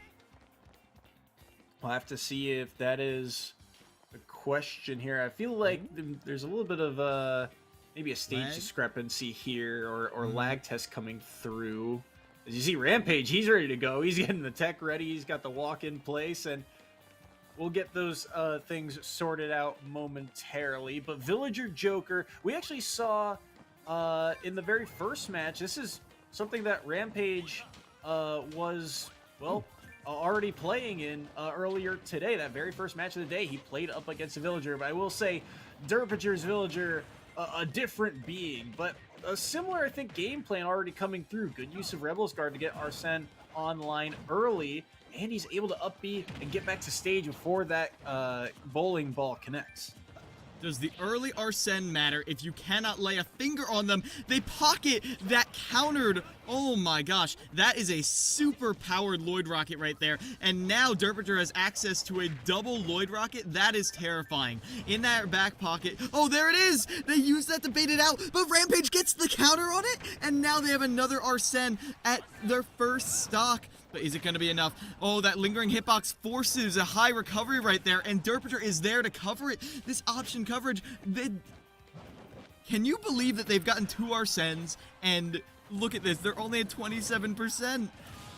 Oh, the Nair to the lingering hitbox, so well done. Derpinger with a solid lead here, and already chipping away at Rampage's last stock. 48% here, and just trying to buy some time here. Fingers crossed that this holds on, but it's not the case, and that is a disconnect, I believe, just on our end, at least for the moment. But we'll have to get word of those results coming through later. But again, it feels like Derpinger, once he gets rolling, the train is hard to stop. Projectile after projectile. The fact that, like you said, he gets 2 Arsenes in the first stock and only 27% is done to Villager, that's a testament, really, to how Derpinger is playing.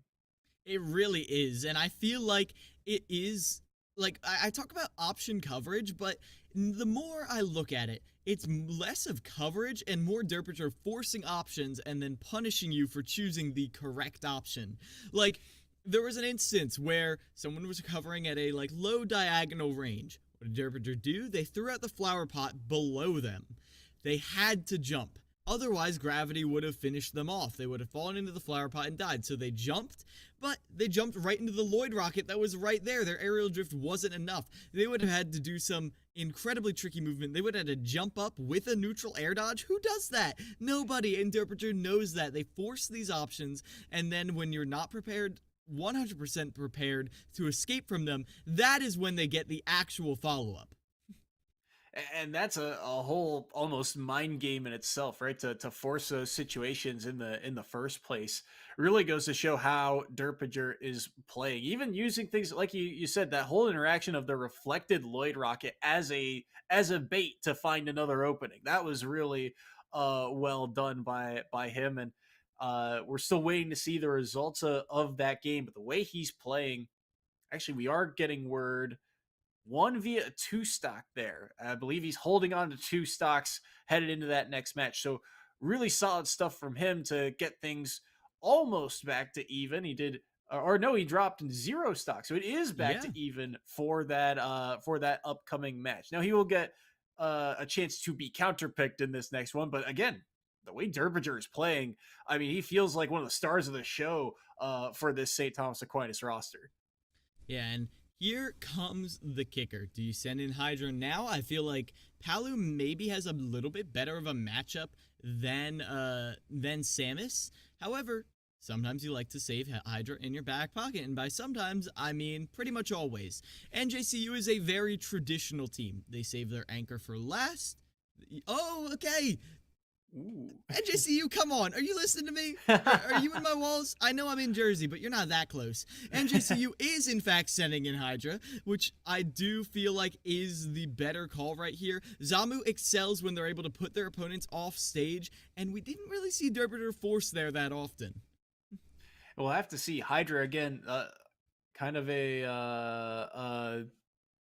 well, two players here, at least for both of these teams, that seem to be those anchors, those heavy hitters, the designated players, the quarterbacks of their roster, however you want to put it. These two guys, when it's all on the line, these two seem to be the guys to go in. So to see them in early is an interesting predicament for whoever doesn't come out on top. And the fact that they'll have all three stocks to play with. Truly a battle of titans headed into round 2. We're getting those stage selections underway. It looked like they wanted to go to Hollow Bastion, but that is not a stage for this invitational, unfortunately. So they'll get that worked out in the end. But if you look at the overall scope of things, again, a couple of these matches are being played behind the scenes. But right now, this is potentially a battle for that first place seeding. St. Thomas Aquinas sitting at 1-1 with a bunch of other teams, but New Jersey City, they are 2-0. If they can get to 3-0, that would almost secure them a spot in that top 4 bracket. And for St. Thomas Aquinas, a win against the only undefeated team remaining through the first 2 rounds could do wonders for them in terms of potential tiebreakers throughout the day. So a very pivotal set or a very pivotal third round here between these two schools.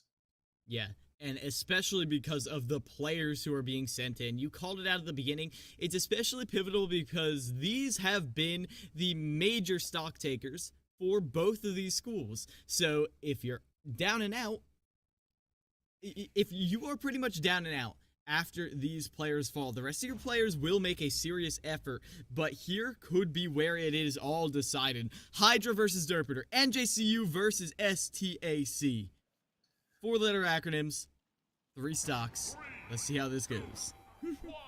And still a reserve player for both sides, but we know these are the titans of these two schools going head-to-head. Hydra versus Derpinger. Hydra, this Palu. That Nair, going to be ever important too. You know, once one lands, the Nair train just does not stop. And for Derpinger, he'll have to find a way in. Trying to poke away with these projectiles, trying to play keep away for the moment. Finds 2 up airs. Good kind of connection there. The Lloyd Rocket also going to not find the mark, but the Nair on top of it and continue to chip away is Derpinger. That's what Villager does best. But Hydra starting to find ways in now. First Nair lands, but can't get the follow-up on the up air. And I feel like both players, at least through the first 45, close to a minute here, are doing a good job of kind of taking their own space here and finding ways to weave in and out, as both of them trading punches time and time again here. But it's right now Hydra who's on the press, dash attack, keeping Derpinger in disadvantage. He'll opt to recover low. Oh, yeah, very low, and because of that delayed recovery, with the wall jump, they're able to linger, but the explosion right there, ooh, they tried to absorb it, but that lag you're in is an invitation for a back air right there. Hydra gets the first stock after such a good opening from Derpinger as they platform cancel right behind them, but Derpinger was ready to cover that option. Derpinger shows the awareness, but now you've got to find a way to take this stock as Hydra ladders them up with the explosive flames. Be careful here. Finds a way back down, but he's eating 41% for it. Oh, what a catch on the up B. Thought Hydra was safe, but he says, no, sir, you are not. And Derpinger evens up the stock count. And now, ooh, I love this right here. Tech chase on the platform, gets those forward air chains going, but Hydra is able to get out of that dead even game right here, played in center stage, but it is Derpinger who's consistently getting these pokes in. Now that they're not on the ground as much, they're not being exploited by the explosive flames quite as severely, but even with that little bit of adaptation, Hydra is finding the ways in. The scale flips, and now Hydra is the one who gets in, but I love that. The rapid jab to cover, throwing out the Lloyd Rocket.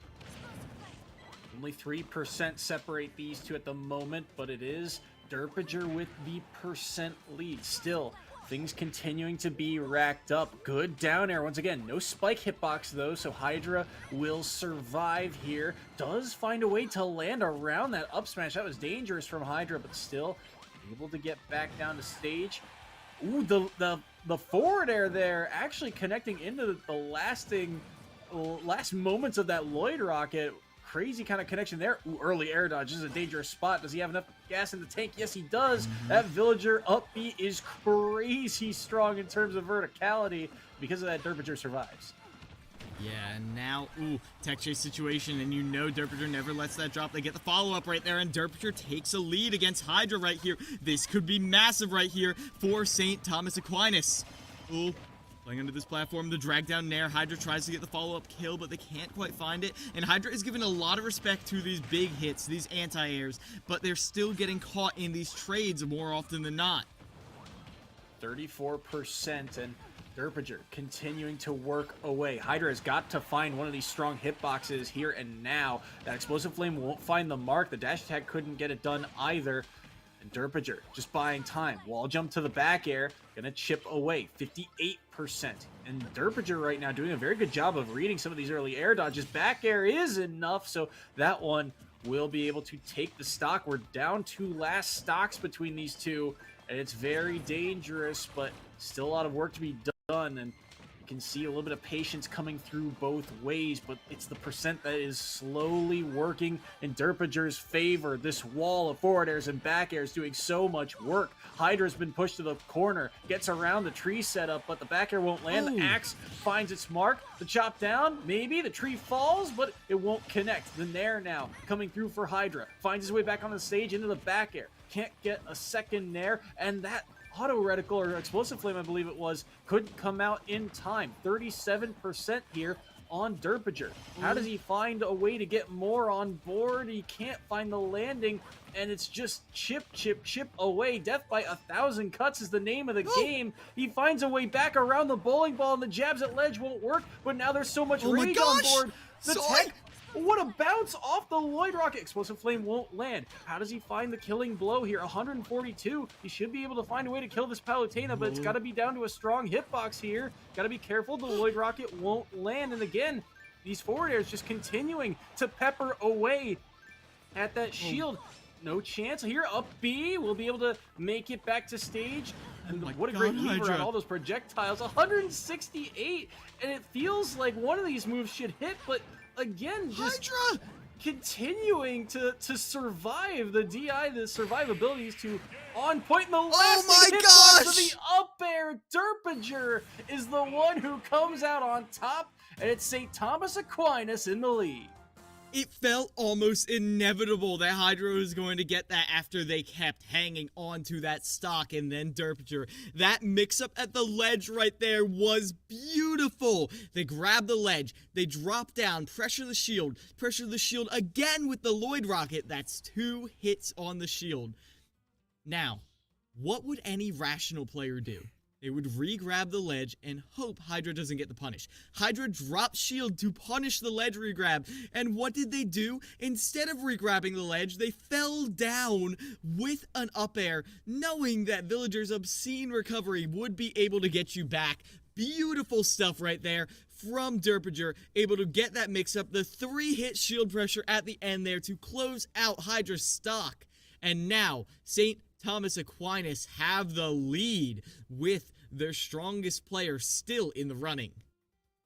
What a huge play from Derpinger too. And I feel like we talked a little bit about this before. I think part of the beauty of Palutena is that you can play Palutena in a couple of different ways. You can be, more methodical about it, or you can be a little bit read heavy.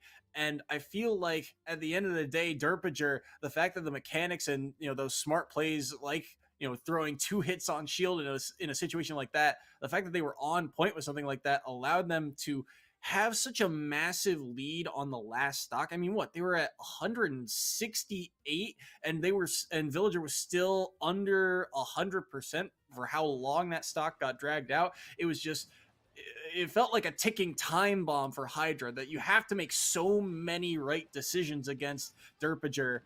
And eventually you make one small mistake and they're able to capitalize off the back of it. What a set between these two, though. Very closely fought and contested between these two through and through. It was just that real one error. And that last stock, I got to give a huge shout out to the way Derpinger played it so clean when it came down to it. Yeah. Set of the day for sure. As now, Someone from NJCU has to follow this up. Now, I know NJCU has 2 members in their back pocket. I would assume Zamu is coming out here, as I feel like Samus might have a slightly better matchup than the Pac-Man who purple runs.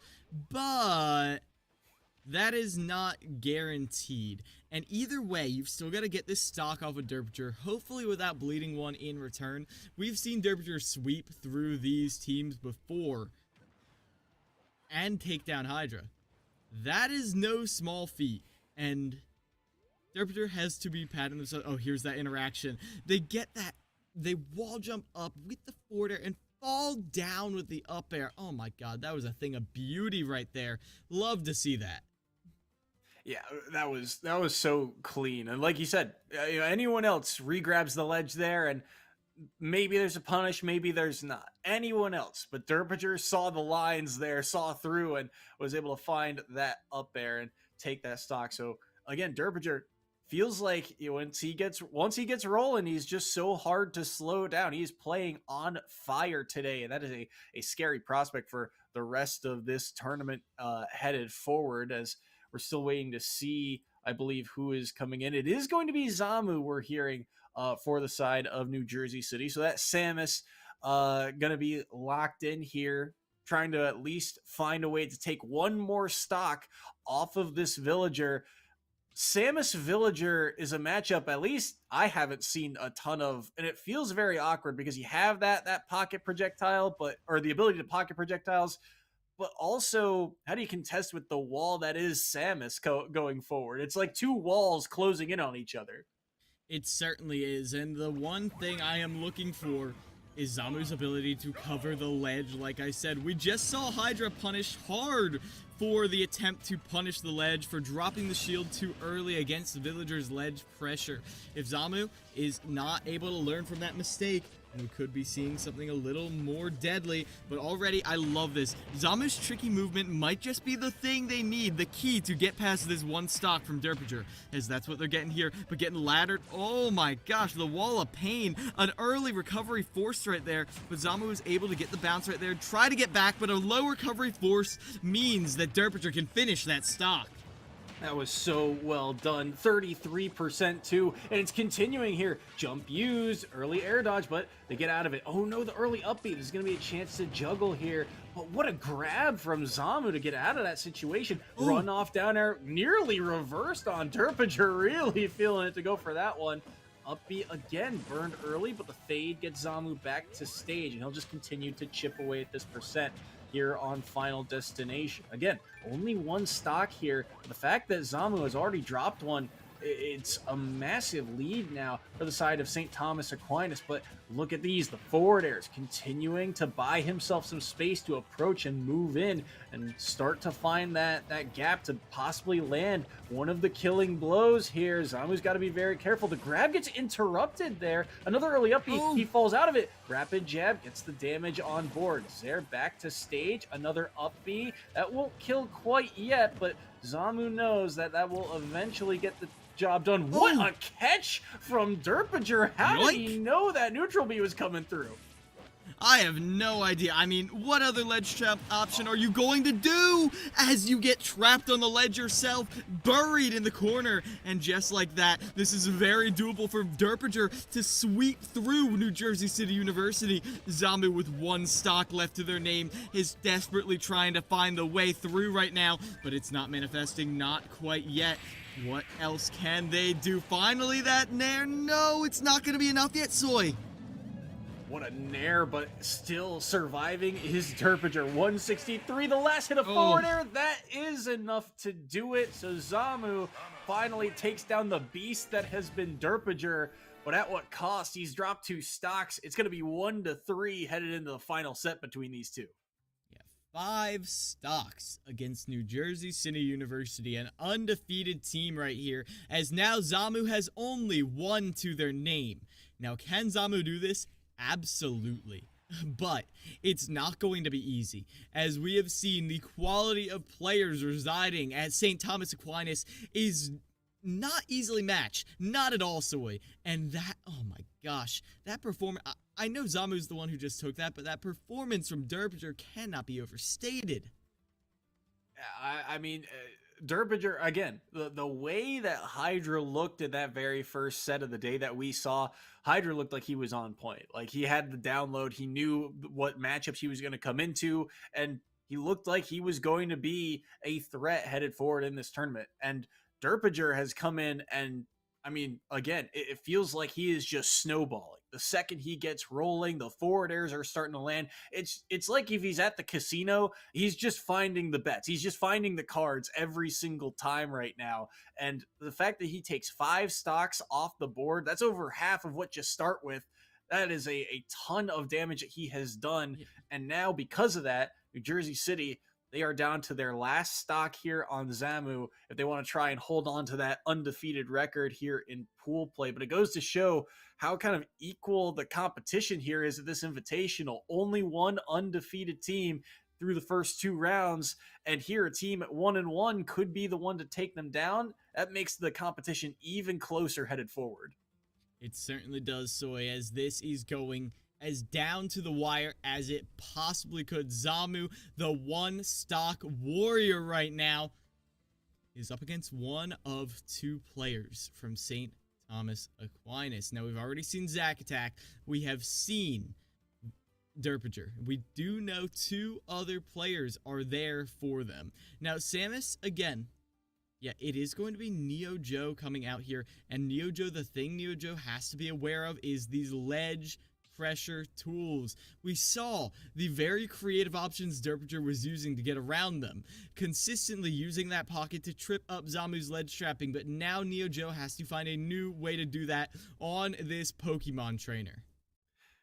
Neo Joe trying to ice this game. He's only got to take a stock in PT.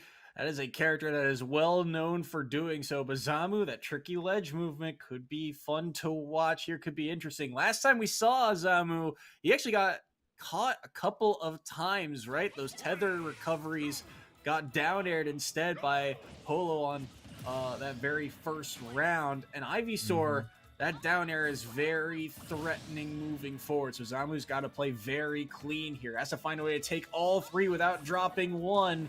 Last chance here to keep that undefeated record on stage, but Zamu already under pressure here thanks to the Squirtle combos. Yeah, no jump right there, and that aggressive up B. They're going to drift back to ledge right there, but Zamu, there it is. There's the opening you need. Now Squirtle is out of that awkward percent where they can get counter hits. The platform drifting over gives Zamu stage control, but that switch right there, they up B straight out of the nair, and they continue the juggle right there. Juggling Ivysaur is always a tricky gambit, but Zamu manages to find a way to do it. Now the ledge traps coming out. This is where I said this game could be decided right here. Oh my gosh, the charge shot finds it. 1 stock to 2 right now. Can Zamu make this happen?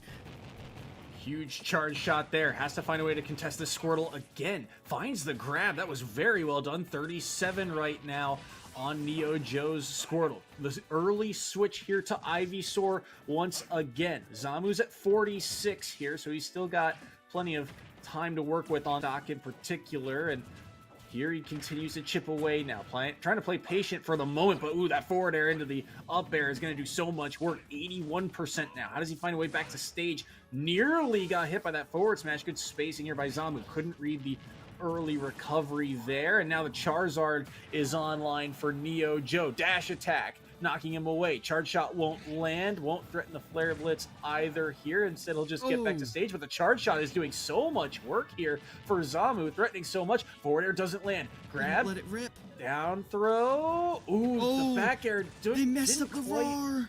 Didn't quite land it. 146 here. Dash attack. There's the up B, but Charizard's a heavy character. He'll survive this. At 162, there's a lot of rage on this character. That back throw nearly finding a way to take the stock. Zamu, the missile connects and buys him a second chance here. The nair, the backwards hit of it, nearly finding a way to take that stock, but he ran out of jumps or something there, an odd situation. So Neo Joe is on their last stock, and at 111, Zamu's got to play carefully here. Gets back to stage just in time. The forward air connects. The switch to Charizard. Neo Joe finds the charge shot, finds the dash attack as well. Neo Joe is struggling to find a way to land. The up B also connecting, 69%. And the jump to get around, but this is a grab. The up throw, not going to do it quite yet. Zamu surviving. Oh my gosh, Soy, this is going so down to the wire. The back back air. Zamu is making this look so doable. The 3-stock-to-1 comeback right now as Neo Joe. All they need is one mistake to capitalize. That's all they need, but these forward airs not landing. Zamu spacing around it. They're just dashing back, rolling back, getting out of the threat range, but the smack! That's it! St. Thomas Aquinas gets the upset right here over New Jersey City University after Zamu did so much work. Neo Joe was able to pull it together at the very last moment, pull their team out from the ditches, and they are able to get the first win over the undefeated NJCU right here. What a close one that was. My goodness. We're going to have to take a breath after that. I mean, that one in particular, there was so much throughout that set. The fact that Zamu was doing such a good job with the early Pokemon, with the Squirtle at low percents. He was getting, the early switches to Ivysaur and still finding combos. That was so well done. But at the end of the day, 110, and the distance that Charizard can close is surprisingly fast. And so because of that, well, it is St. Thomas Aquinas getting the win. They advance to 2-1, and we'll get ready for round number 4 in just a moment. We'll take a short intermission, and we'll be right back. Don't go anywhere. More SSBU action after this.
Hello, everyone, and welcome back to the CECC Mid-Atlantic Invitational. We are getting ready for round number 4 here of pool play, an important one at that. Mount St. Mary's going up against Howard. And for Mount St. Mary's, we're starting to get into that do-or-die situation. They are 0-3 on the day, and if they fall once more, they might be one of those 2 teams that don't make it to that championship bracket. And right now, that is the fire these teams might need, because they are going up against quite a formidable opponent in Howard Community College. Mythical Taiko, we saw them do some good work earlier, but can they mimic that now against Ghost? That remains to be seen here on Battlefield against Ghost Cloud. First Cloud appearance of the day, but we saw, like you said, Mythical Taiko, this Zelda certainly had their moments, but couldn't quite get the last set when we saw them. And so far, they are at the early deficit, but Zelda can certainly find ways to get early kills, especially if those strong hitboxes start to land. As the Knight setup there, not quite going to get much off the back of it. It's Ghost right now who's in control of the pace of the game, and they find the back air too, strong hitbox and all, and just like that, they've got the early lead. Yeah, and this early lead could be crucial right now, as, ooh, I love that. Mythical Taiko, we saw them using that up B as a mix-up a lot against Derpature, but eventually Derpature was able to catch on. And oh my gosh, Ghost just shoves that sword in their face again and again and again, and they weren't able to land. Finally, Mythical Taiko gets the edge guard situation, but I love that. That's the same mix-up they did before. Uh-oh, Ghost might be catching on, but that time Mythical Taiko goes straight to ledge, so not a complete open book right here. Those up Bs, again, early on, they can be very dangerous, but so far, Ghost's movement is just on point, and not enough drift in that up B to get them back to ledge. That's going to be down 2 stocks. It is Mythical Taiko on their last stock. They couldn't get the sweet spot there. It's Ghost who gets out of dodge at 102, and halfway charged limit continuing to be worked up upon. The Nair's also landing, threatening the down air maybe, but won't pull the trigger on anything quite yet. Just threatening a lot of options, and then late Nairs are connecting along with forward airs. Ooh, the cross slash there, tried to catch him on the platform. Doesn't quite find the mark. Ghost is rolling right now, 102, and no limit on deck, but he does not care. He is hunting down this Zelda and continuing to be in their face. Speaking of up Bs, there's an up B of Ghost's own, and the drift on the back air is so clean. Ghost with a 3 stock to kick off the day. No fear, like a zombie, Ghost drifts out, ever present, ever moving, going towards them, and finally they connect with Mythical Taiko. As Mythical, they were like, oh wait, that's getting closer. That's getting really close. It's like objects in the mirror are closer than they appear, at least when they've got a big disjointed Buster Sword. That is exactly what happened. They tried to throw up the Phantom at the last second to like force them back through sheer force of will, but then they were caught in the Phantom lag. They could not get out of it, and that was Ghost with 3 stock right there, showing why Howard was actually one of the teams to beat St. Thomas Aquinas earlier today, who we just saw upset New Jersey City University. That St. Thomas Aquinas round was way back in round 1, and it came down to the very last stocks.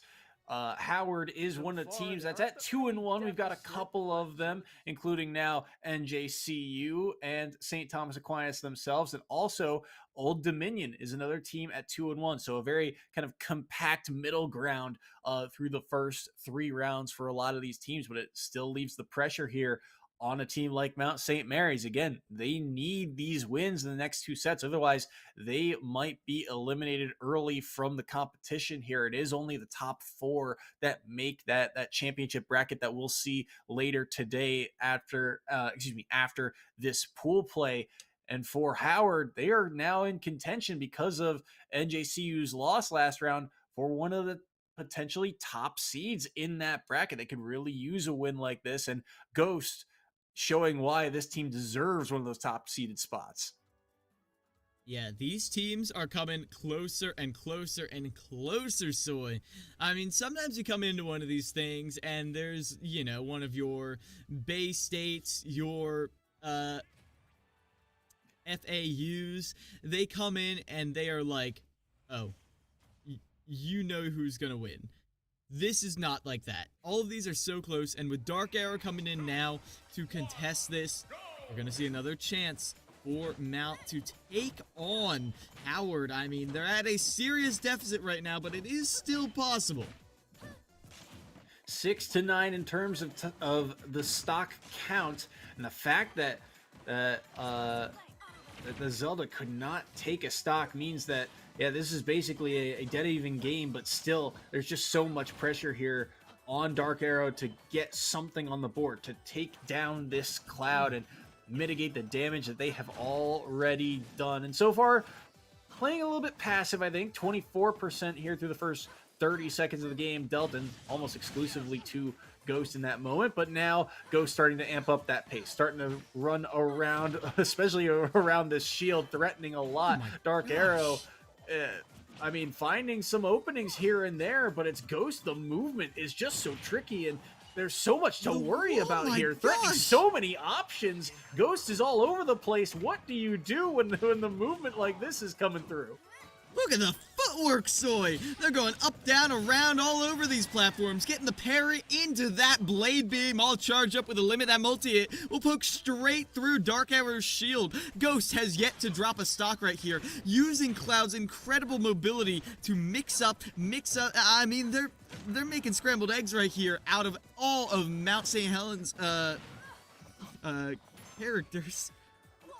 Good nair there to knock him off stage. Up, he's not going to make it back either. Dark Arrow gonna fall there for Mount St. Mary's, and now Uppy caught there. What a great down tilt, but won't be able to take the stock. Oh no, it will. The Fate, I thought he was going to have enough to get back to that ledge around those moves, but no, not quite. So Ghost does bleed here, does drop their first stock, but already, I mean, they've taken 5 and are working on their 6th right now. The way they are moving, it is like footloose here. They just continue to dance, and Ghost continuing to pressure with all these quick aerials, all these options, but right now it is Dark Arrow who is starting to find some percent here for only a moment. The counter connects. He got through it. He didn't get hit by the counter. What? Everything's coming up spades for Ghost. Ghost is looking fantastic right now. Slippery as an eel and twice as electric. And look at this. They keep just weaving around their shield, not always even hitting Dark Arrow's shield, but baiting an option regardless. They go to try and get the 2-frame, but they don't even get it. Catch them out of the teleport right there, and now they're looking to do it again. Smack him with the blade beam. Tries to cover it with the down smash. That was almost the read right there, but still Ghost continues holding on. Dark Arrow trying to hold on to this stock, but how much longer can it last with how Ghost is coming at you? 62% here. Not out of the woods is Ghost, but Ghost does not feel like he's in danger at all. The way he's moving, he's playing confident, and the up air seals away the stock. Dark Arrow will fall, and Mount St. Mary's are on their last legs. Ghost is on a roll. Oh my gosh. Soy, we're trying to update our notes on Howard Community College. Are we going to get any other players but Ghost? Oh my god. The way Ghost... If there's one thing I say, do not let Ghost go back to Battlefield. Mount St. Mary's, if you're out there listening, don't take Ghost back to Battlefield. I'm begging you. I'm begging you, because the way Ghost maneuvers around these platforms, with the runoffs, with the coyote jumps, they're landing right on that, they're getting an instant landing on that top platform whenever they use that up B. Oh my gosh. As we're going to small Battlefield this time, at least that top platform isn't there, because that takes away that up B option. I mean, it's still there. Cloud up B out of shield is still a menace, but now you don't get it for free. Yeah, that is I mean, the way Ghost is moving right now around the platforms, I'm a little surprised that we, aren't going to somewhere, a little more like an FD or a Kalos or something, but, comfort picks come online, things like that. There's a bunch of things to inquire about, but right now it is on St. Mary's to inquire about how to defeat this cloud. The way Ghost is moving, he is very elusive, and there's so many things that he is threatening with all that movement, and it's something else to watch too. It's such a fast-paced game, the way or that Ghost is playing on this Cloud. Terry going to be locked in here for the last life here of Mount St. Mary's. They aren't done necessarily if they lose, but they're going to need some help, and that is going to be a scary spot to be in. Here we go. Ghost drops that stock because he dropped 1 to Dark Arrow, and Sherman will see what he can do here. Last chance for the side of Mount St. Mary's. Howard right now on a roll. Oh, Sherman swatted out of their shield right there, and with that cross slash as well, Ghost is still able to maintain this stage control. There was one moment of neutral opening, and Sherman does get another right now, trying to find more chip damage. Normally, I would think of Terry as someone controlling this ground game, but they're not going to get a chance to do it, getting pushed away from this ledge. A low recovery is able to get you onto stage, but not for long before you're smacked off by a forward smash. Even stocks right now between Sherman and Ghost. Ghost continues to just chip away here, only dropping a stock. 66% here. Terry can certainly take stocks early, especially if that limit gets burned, so that kind of recovery option off the table. 111, but it'll quickly snap back to ledge. Ghost is going to get hit there, and he is going to drop the stock thanks to the power dunk, so Ghost is now on their last stock, and Sherman's got 2 to work with, so he's got the lead, but what can he do about it here? Already so much damage has been done. Still has his jump though. Up B, just barely able to get back. Has to shield that forward smash. Dangerous spot to be in. Up B at a shield. Back to that platform. And at 97, this is where things start to get dangerous both ways. That goes online. The edge guard attempt nearly came through. Roll back in. Down tilt start to land. The forward tilt to get them away. Power Geyser won't be enough to hit Ghost there. The spacing not quite right. And the early up B. Oh, a tragedy. Won't be able to snap to the ledge. Sherman's on his last stock. Oh no, and with that crucial flub, this is an opportunity for Ghost right here. It looked like Sherman had to find the answer, but just like that, it's an even game. Sherman still has this ground control, though, to their advantage, but forced onto the platform. That's not where Terry loves to be. Jab, jab, power dunk gives you stage control again. Looking for this edge guard right here, this edge trap with the down air, but trying to call out a recovery option with the up B will be answered by the sword of the up B right here. The climb hazard is enough. Right now, Ghost is getting the opening they need. Good cross slash, sorry, not limit cross slash, but the damage on that move is still absurdly strong at times. 70% right now, and limit should come online momentarily. There it is, possibly looking for the read. Ooh, actually, I think he wanted to roll there, but didn't get it with that up B. Looking for a little bit of style here because Ghost right now is moving. He will die there, but the survival! Gosh. Thought the forwarder would be enough, and Sherman ends up living through it. He's on his last stock, but Mount St. Mary's is not done yet. Ghost bet it all on that forward air right there. They thought it would spike. They knew it wouldn't kill off the side, but they thought it would spike. It has that spike hitbox that everybody knows. Haha, funny forward aerial meme, but like, they didn't hit it. They didn't hit it, and that is why you do not overcommit with those forward airs. But I do not blame Ghost. They were feeling it. They felt like they had it. Terry has somewhat of a linear recovery, so they thought they had the lineup. It did not happen, and of course, Sherman with the intelligence to hold on, stall in the air with that burning knuckle. I'm not even sure if they could have made it back to stage, but it does not matter. Cloud can't stay out in the air, and that would be that. Yeah, and I mean, at least on the plus side, we get to see a second player from Howard, but the damage has been done. Ghost is a monster. I mean, we were talking about the players here who look like they'll be the anchors for their teams, right? We saw Derpager, we saw Hydra. Add Ghost to that list. 8 stocks taken in this match alone, and Howard, they've had some big wins. I mean, even the last round that they played, they got a 7-stock victory over Loyola, Maryland, who is still one of those teams in contention here in these pool play rounds. So, I mean, and I gotta assume a good portion of that is Ghost. The way he's playing, I mean, there's something to be said about playing with confidence, and Ghost certainly has it.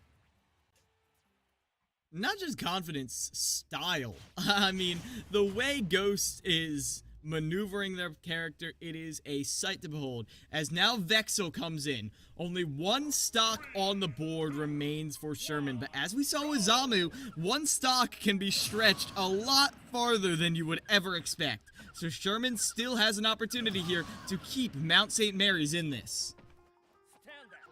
And the Rosalina Luma, again, another character that we don't see too much of.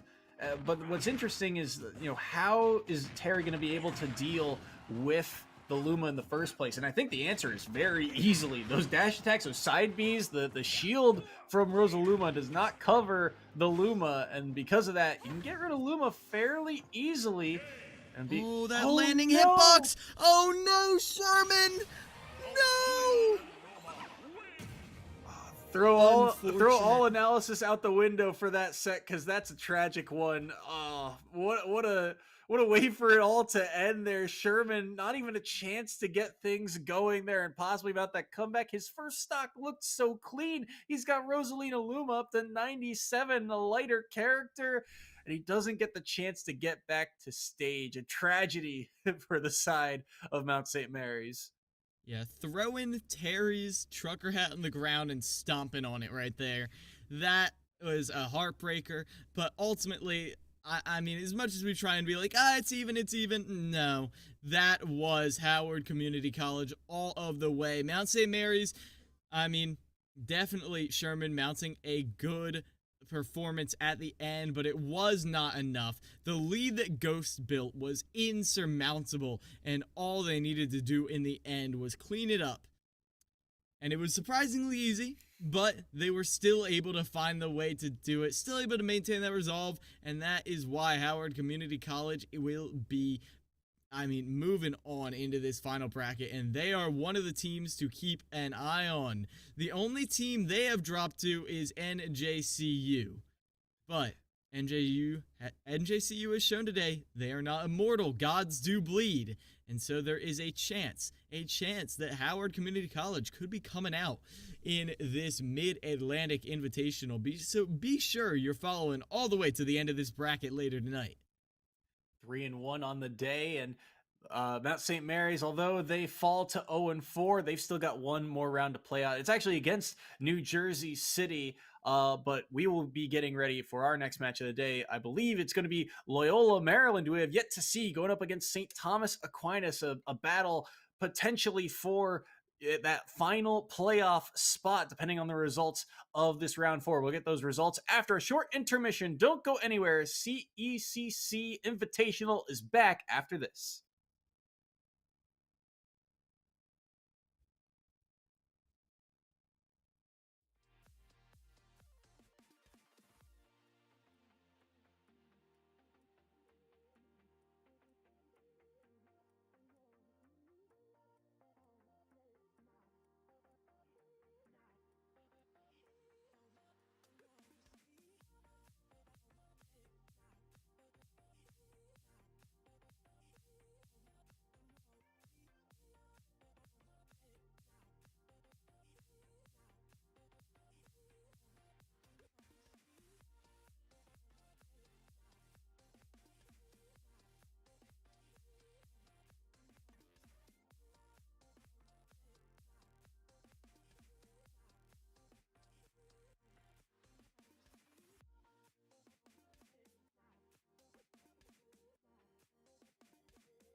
Hello, everyone, and welcome back to the CECC Mid-Atlantic SSBU Invitational. We are getting ready for round of pools number 5 here on the day, the last one for a couple of these schools, and a big one at that. Our 5th and final round of pool play before we jump into that championship bracket. Loyola MD, who we have not gotten the chance to see today, is going up against St. Thomas Aquinas, who is still vying for potentially the number 1 seed overall in the bracket. Yeah, right now, right here, I mean, Loyola, they have put up a good fight thus far, but this might be done and down for them. If they played literally the perfect game, they could qualify for the final bracket, but the eyes should be on St. Thomas Aquinas right now. If they're able to win this with enough stocks, they can secure the number 1 seed, which is being hotly contested because all of these teams are losing to each other, but not in the same order.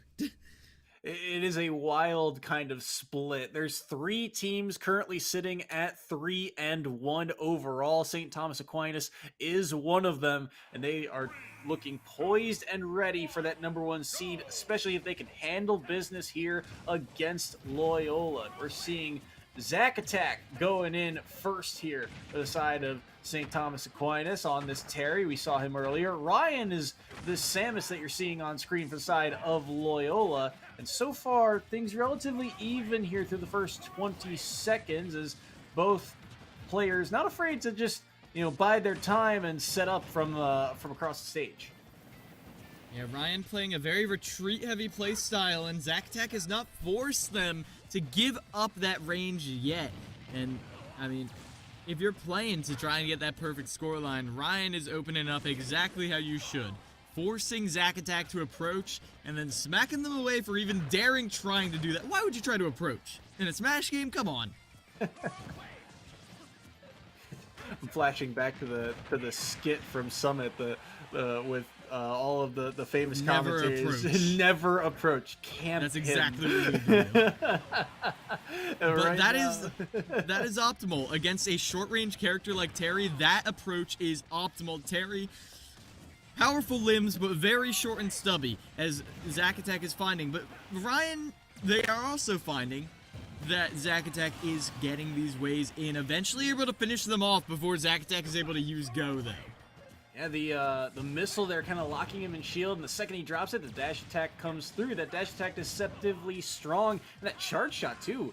Ryan doing a great job here of chipping away at this stock. 71 right now on Zack Attack, and that dash attack, again, going to force him away. Go not quite online yet, but he won't get the chance to use it again. The charge shot lingering there on the ledge, and just like that, it's 3-1, make it 2-1, as the power dunk ends up taking that stock.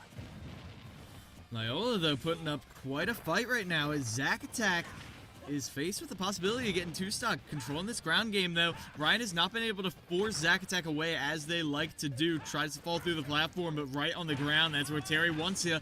They're able to get the opening with that nair, but not able to follow it up with a power dunk. But the constant pressure continues. Unfortunately, or fortunately for Loyola anyways, Ryan has that up B. They're able to use that get off me tool and continue the pressure right now against Zack Attack. And Nair gonna connect. It's Terry who's off stage at the moment. Ryan, good air dodge back in. Or sorry, Zack Attack able to air dodge back in. And, ooh, actually, yeah, I like that up B to try and catch him. Just doesn't get all the hitboxes together and can't rack up that damage. But speaking of up Bs, the up B from the Samus can be deceptively strong at times with Go Online. Things are getting scary here for Ryan. Gotta play very carefully here. Oh, he turned the power geyser around, and because of that, well, Zack Attack gets to survive on this last stock, and a forward smash just is enough to do it from center stage. It's Loyola with a 2-stock lead here through this first set. Yeah, St. Thomas down in the initial stages right here. You got to remember, St. Thomas, if they want a chance, just a chance at that number 1 seed, they have to win it here and now. If they don't get that, then Loyola can, foil their chances of being one of those higher seeded teams. And also get a very good win under your belt. I mean, beating the team that beat NJCU, transitive property means you just got a massive win if you're Loyola. So they have a lot to fight for right here. Yeah, absolutely the case. And Loyola, they know they are not technically done and out quite yet, but they also know it's going to take a lot for them to come back. Not only do they have to win this one, but they also have to hope that Old Dominion loses their match. That is also going on. Old Dominion, by the way, gets Howard in this 5th and final round, who we just saw. Howard looked really good. Well, Howard also looked good because Ghost looked really good on that cloud, so that's a tough matchup for them, but that is a pivotal one that we will keep our eyes on as this one gets going. But it is, for the moment right now, St. Thomas Aquinas on the back foot. Zacatec dropping that first set. And now you wonder who you send in to try and counter this Samus. We've seen Ampy's Wolf. We've seen the PT from Neo Joe. But Derpiger is really that anchor that on this villager. We've seen twice come in that second slot, and we are getting word that for the 3rd appearance on stream, he'll make his 3rd appearance as the second man in for Thomas Aquinas. Yeah, after Neo Joe's nail-biter of a set against Zamu's Samus, I expect they do not want to play that matchup again, so pass it off to the anti-zoner himself, Villager. Now, Derpiger has shown, again, this momentum-based playstyle we've seen, where they get one little tap, one little chip at the block with that forward air, and then it just builds and extends, and there's not a lot you can do to keep it from snowballing into your stock being taken. And the timings of those aerials, too, is very important, right? It's not that he's just using them after a jump. It's that he's using them in succession to link them together so that once you're in hit stun, the moment you're out of it, another arrow is right on top of you. And he just continues to space those so well. And we'll have to see what he can bring to the table here again against a Samus that it's interesting. This Samus versus the Samus that we saw earlier, very different, right? You know, we saw New Jersey City. That Samus is very much so playing around the outskirts of the stage, playing fast. This one more so, I think, is about playing more of that, you know, zoner spacing game, right? Play more around the projectiles, buy a little bit more space, but then use those big disjoints like the forward smash, you know, that the reach, the full extension of that move, just the edge of it is what's landing here for the side of Ryan. Yeah, and Ryan has shown that forward smash to be one of their great tools. I mean, forward smash in general has always been great for Samus. The fact that it's so fast. I mean, Samus's smash attacks look like tilts, and her tilts look like smash attacks, and there's not really a reason for that. All I know is that it is terrifying that Samus's up tilt does that, and I'm shocked we haven't seen that more. There are a few moves I'd call like a cheater move. That move scares me. That move really does scare me. And with the way that we see Derpiger float around at times, I would not be shocked to see that floatiness come out. We'll have to see here. Derpiger coming into the arena. They are down 2 stocks here, but still got 6 to play with. Derpiger's got 3 of them. What can he do against this Samus? Final destination, the site of, well, set number 2 between these two. And just the quick run off to get the stock counts back to even. And here we go. Final destination 2. Going to be interesting. Again, nowhere really to run to on this stage. You and I have talked about it in the past. This is a stage that when you're in disadvantage, it is so hard to get out of. It feels very double-edged swordy. So this is going to be an interesting one to watch. I think he wanted to pocket the charge shot, but it got interrupted there instead. Either way, it is Ryan who's taken a little bit of a deficit here. Still hasn't found a way to scratch Derpiger's stock until that moment. Up he connects, and well, the first hit lands, but he's already got 53.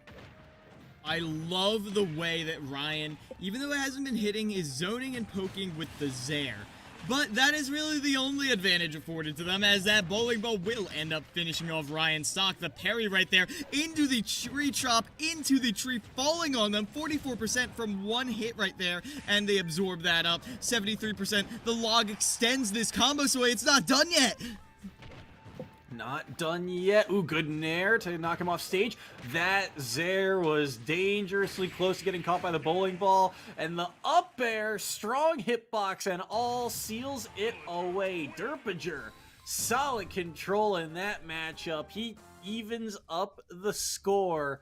And just like that, 2 players apiece are on the line here. Wow.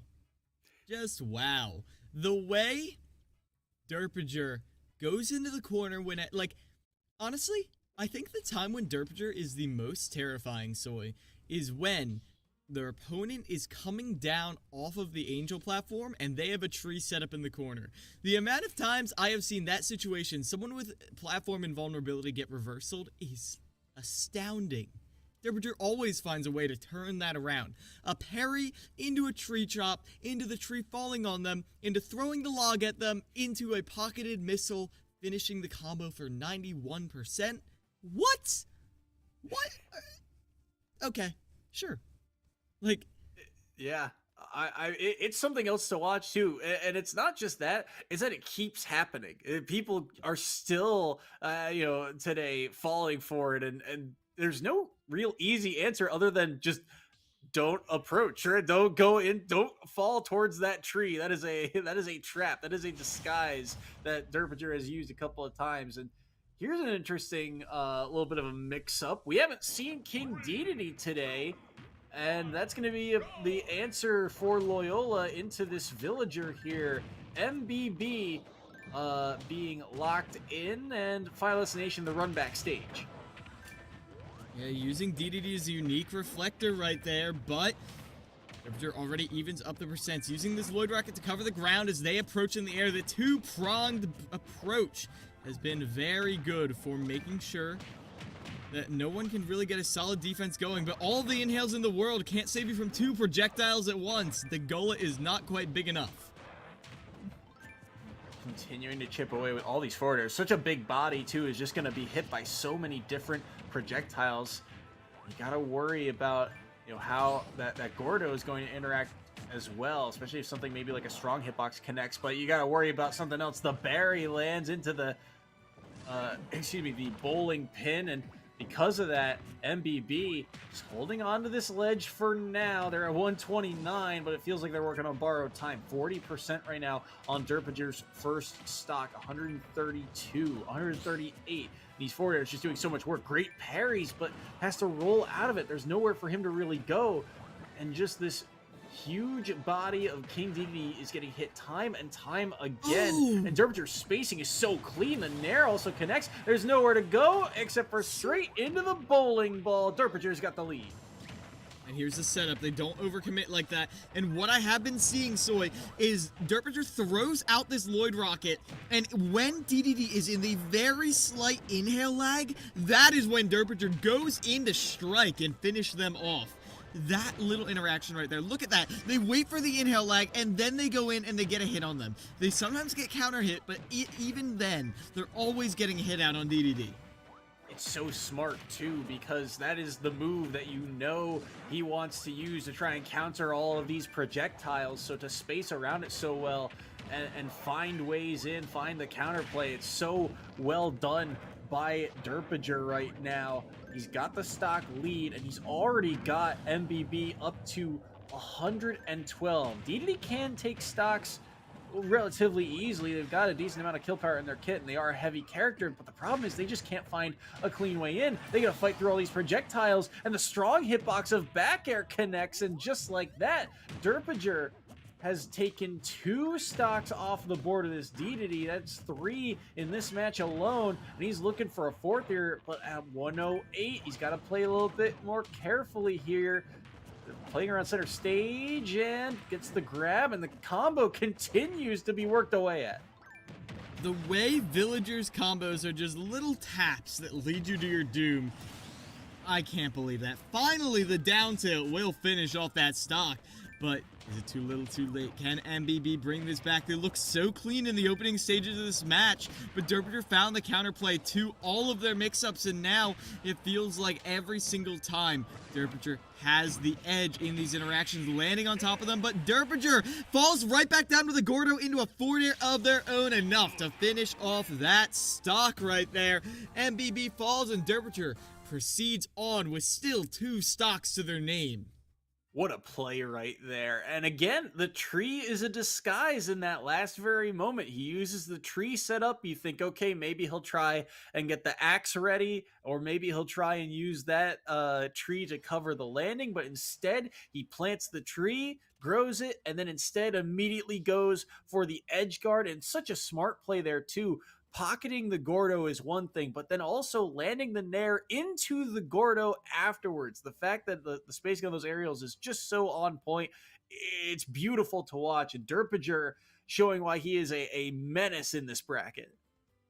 Yeah, and what I also loved about that, Zoe, they didn't have anywhere to go. The tree was right there. They would have had to commit to a roll or something.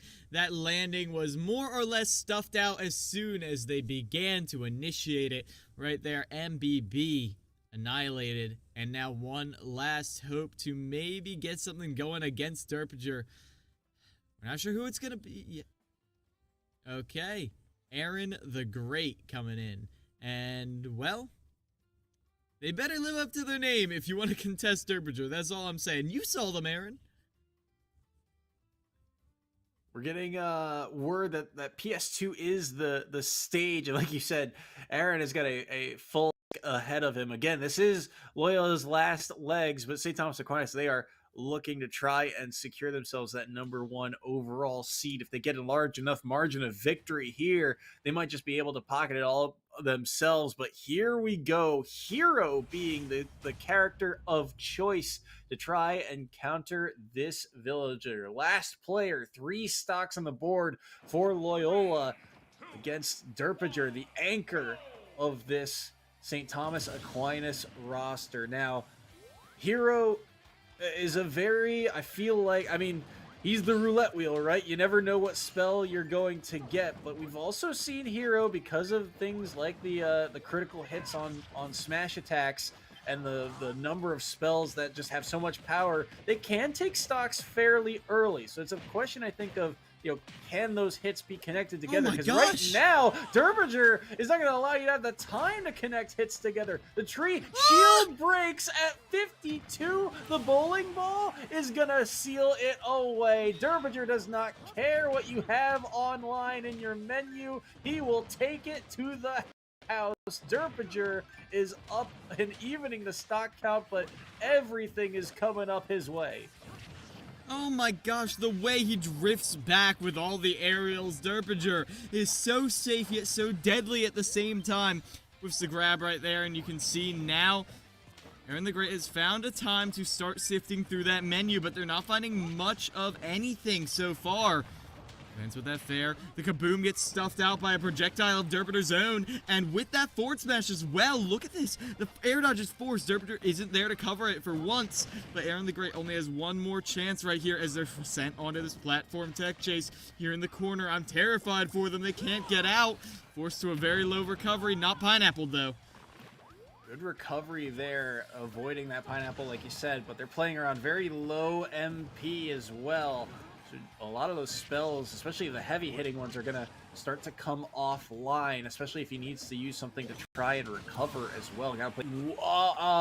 Excuse me? I thought he got the Kaklang out in time, but maybe he opted away from it. Either way, Aaron the Great is on his last stock, and Derpinger try and ice it all by himself, but he might drop this one. Oh my, he bet it all on green and it didn't come up. That's the way Derpinger is playing right now. It is just, he's just on a roll. 129. Can Aaron the Great find a way to take the stock? Maybe an up throw? No, forward throw instead, and psych up online. But it feels like he's still working on. Oh my gosh! Goodness. Hey, did you drop something? Here, catch one of these, he says, and it gets instantly thrown back, and Derpinger gets the win for St. Thomas Aquinas. Oh my gosh, the cards were not in Aaron the Great's favor, and it was mostly Derpinger's game plan. But hitting Derpinger with a thwack at above 100 and it not killing, oh, what a heartbreaker right there for Aaron the Great. That is a sign from above. He maybe just has to run it again in another match, as St. Thomas Aquinas Definitely, with that score differential. I'm not going to say they have gotten the number one seed yet, because that it remains to be calculated, but they have definitely made their strongest case for it, as that was a dominant display from Derpinger right there. Whew. What a, I mean, all of that was just so fun to watch. Derpinger is on a roll right now. He looks like the player to beat in this bracket, because he is just tearing up a lot of teams the way he is playing, and that is a huge win, like you said, for St. Thomas Aquinas. We're not sure about those tiebreakers quite yet. We're still waiting to see some of those results, but we'll get that all calculated and ready for you after a short intermission. When we come back, it's playoff bracket time. Top 4 teams, single elim show on. Don't go anywhere. We'll be right back.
Hello, everyone, and welcome back to the CECC Mid-Atlantic Invitational. We are getting ready for the playoff bracket here. Our top 4 teams from pool play are decided, and the standings have been set. And today, well, at least for the rest of the day, it is one and done now. The postseason is here for these schools, and it is going to be our number 1 seed, New Jersey City, getting that number 1 overall spot, going up against Old Dominion. So a rematch of our very first match of the day to kick off our playoff run. Yeah, this came down to the wire, but ultimately Hydra cleaned up shop. But it wasn't the closest. I mean, out of all of the matches we saw between these top 3 teams, it was the only one that didn't come down to last hit, last stock.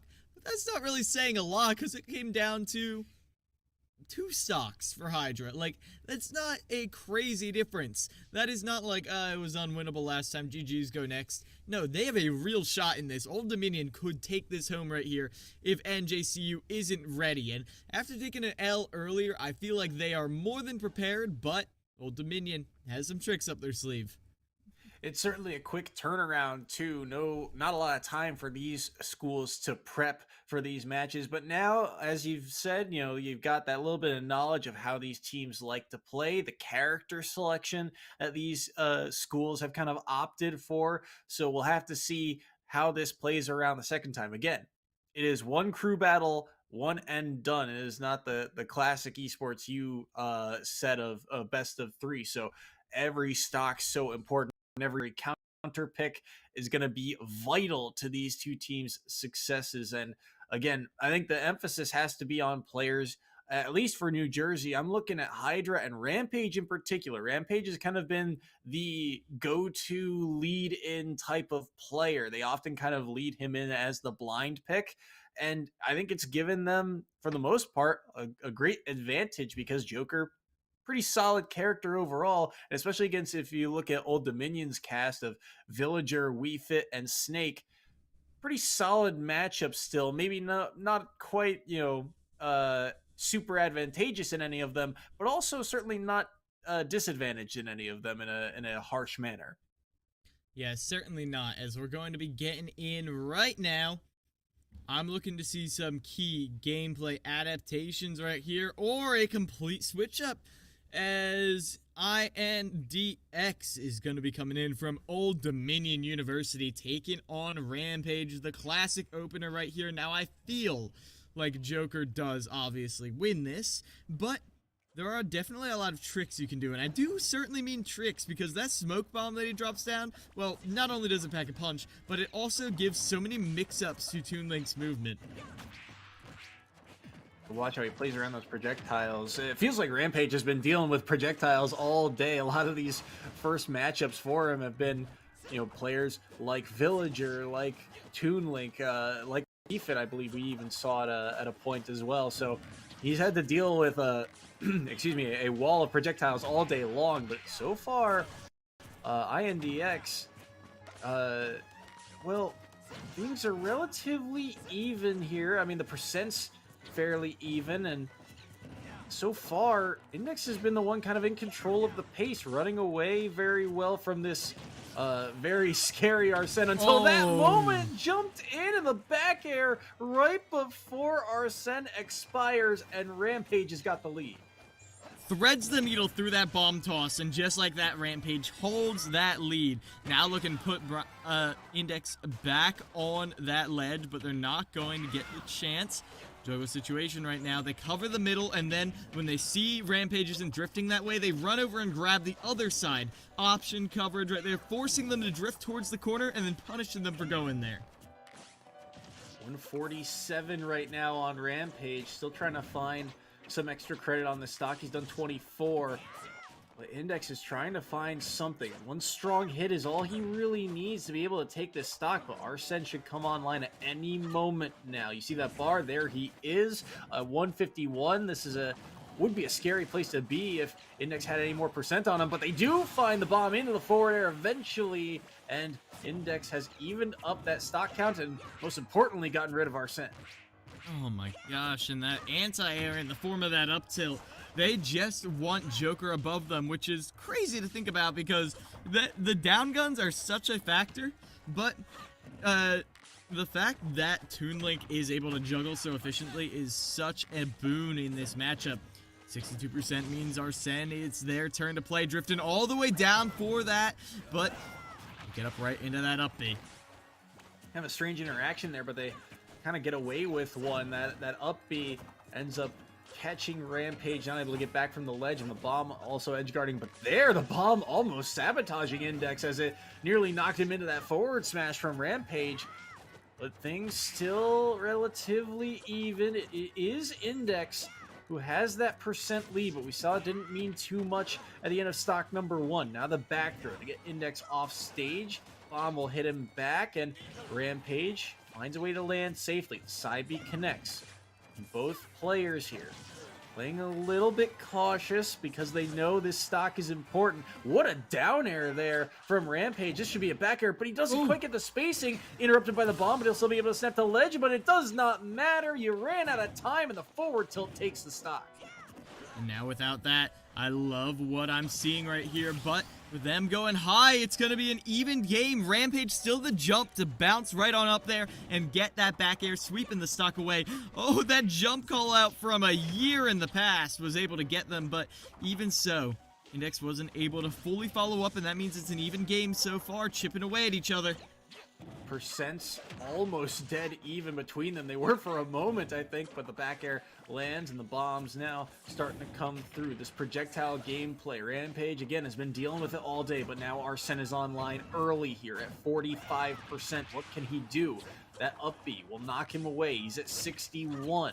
Has to deal with the boomerang and the bomb and the arrow. He caught the bomb and the dash attack fought through. Great bomb catch there, actually, by Index. He caught it back and actually ends up being knocked away from it for now. Arsene is gone. Rampage is at 93% here. Good forward air from Index, and Rampage can't find the grab.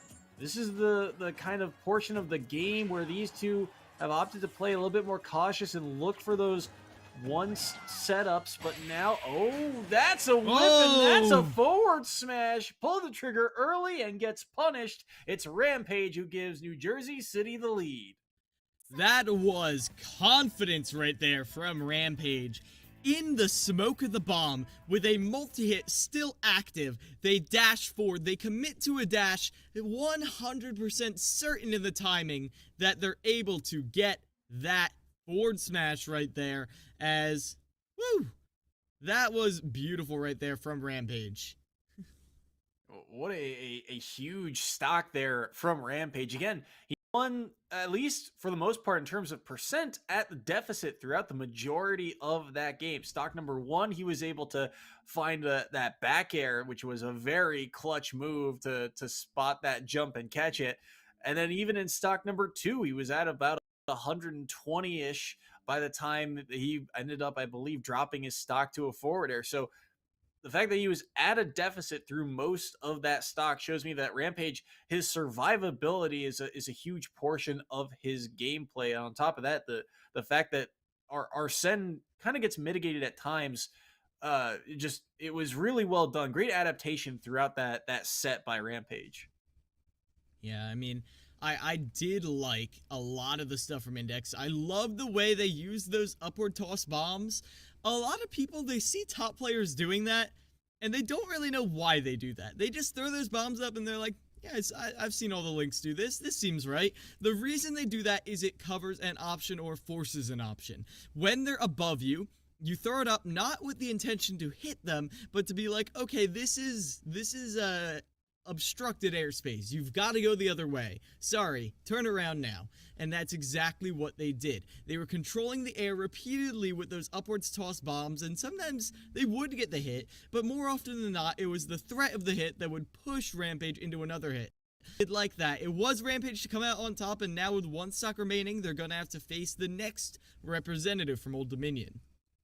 Old Dominion's opted to send in Germ. Germ is the villager that we saw the last time these two teams met way back at the beginning of our broadcast. It was Germ who went up against Rampage, and it was very close. I believe that match actually in particular came down to the last stock. So another Villager versus Joker match seems to be destined for us here. And again, Rampage only won by a stock, but he doesn't start that stock off at 100-ish%. Instead, he starts it off at 0, which means he's still got a chance to earn even more extra credit here. And the way New Jersey City's been playing, every single player on this team has had kind of moments of brilliance where you think they could be I think a very double-edged type of sword and kind of get a lot of work done. We'll have to see if that's the case here as we get ready. Stage you'll see on your screen coming up here as Germ on the Villager being locked in. It's Yoshi's story, stage we haven't seen today. Yeah, I mean, I can understand why they would like this. We saw a lot of what, we saw from Derpager what Villager can do with a set of platforms with them. And in addition, the fact that the ledges here hang a little bit over the side of the stage means that Villager can pressure you in so many different ways, has so many different angles from which to throw that flower pot, to drop that bowling ball. It's going to be great for cover and recoveries. I love this pick from Germ, and they're using this platform movement to punish Rampage thus far. Good back air. Oh, the drift, so terrifying. Is he going to be able to make it back? Yes, he is. Arsene ran out, but that grapple is just so strong in terms of recovery. The guns will interrupt the balloons, but only for a moment. Germ will be able to make it back to stage. And Germ's use of the Lloyd Rocket is very clean right now. Wanted the full combo there. Found the drag down the up air, but couldn't get much afterward. Germ just buying some time. Rebel's guard means that Arsene is on his way even faster now. The down air lands. The back air going to trade with the Lloyd Rocket. It's not a trade that he wants, but he's so close to taking the stock. I mean, Villager, relatively light, 107, but the up smash is just enough. The last hitboxes catch him, and they're back to even between Old Dominion and New Jersey City. Yeah, Germ striking back right there, and that might have been a bit of unfortunate DI, but when you're being caught in the landing like that, DIing down, maybe you're not always getting the exact optimal way you'd like to be going, so I can understand how Rampage might have been caught in that little mix-up. Multi-hits will get you. It happens to the best of us, and you're still 6-6. You still did your job, because now New Jersey City University is the one who gets to counterpick. Even though you lose that one stock, you don't have to deal with that Villager counterpick that I was talking about. Yoshi's is so strong for Villager. Yeah, I love the idea there, too. I mean, like you said, the Villager on Yoshi's story, a stage we don't often see, but they were able to do such a good job on it. And now, if you're New Jersey City, now you're left with the question of, okay, we know we're going up against the Villager next. Now, who do we lock in? Do we opt for that Samus that can play around the projectiles just as well, but we have to worry about that neutral B pocket? Or do you send in Hydra on the Palu, who is, has shown to be a very strong player, but, it's a question of how much do you trust kind of the depth of your lineup here? Do you send in that possible heavy hitter now to try and take out this Villager, or do you hold them back in case things go awry with Zamu? It's an interesting predicament here, and I'm curious to see who they opt to choose. I think in the first time they faced Old Dominion, it was Zamu who came out second, but it was Hydra who came out against Derpager's Villager in the match against St. Thomas Aquinas. So it might be, it could be Hydra coming out to try and get some matchup experience building up to that rematch, because you got to remember, NJCU did lose to St. Thomas, but it might also not be that. You might send in Zamu, get them a little more consistent against that Villager as a backup. It remains to be seen right now as the picks slowly are rolling in for us. And you also have to consider, too, Old Dominion. Polo did a lot of work on that Wii Fit trainer, kept a lot of matches very close, and Polo did a very good job of shutting down Zamu in that second set when these two teams last met. So I think that also playing a factor in New Jersey City's decision making. We are getting word that Hydra has been locked in as the second player for the side of New Jersey City. So that designated hitter coming in second to bat here for the side of the Spartans, I believe. And we'll have to see how they do here. Again, Villager, a matchup that they are well versed in based on the last time these two teams met. And I'm curious to see what stage they go for, too. Probably that Yoshi's not going to be picked back to back, but we'll see here. 2 players apiece still remain, and the winner is on to grand finals of this invitational event. So a lot on the line, and I'm actually shocked they opted to go back to Yoshi's story. I mean, it's not that Palu doesn't have things. That was 70% for a jab. Don't pay attention to that. But, they're able to get the drag down with an air to try and open things up right here. And I like what I'm seeing thus far. They want to keep them above and beyond. They want to just keep funneling Villager up, and away out of this threat zone. Sense relatively even off the start here. 73. Ooh, well, they were even when I started speaking, but my goodness, a quick 40 has unevened at 51 to 92 right now. Situation reversed. Germ trying to find their footing here, just buying some space, taking away some of the stage, and Hydra continuing to pressure from the corner, from the ledge. Now pressing away with that explosive flame, continuing to chip away at the stock. Hydra's spacing on that explosive flame, I think, is very noteworthy throughout today. It's done so much work for them in so many matchups, and it is a good move overall, but I mean, the amount of times that it is just threatened space exactly where players want to be, it's something to master that spacing, and it's very well done by Hydra. And even here, because of that spacing, Germ's at 142 and will drop his stock to the move as well.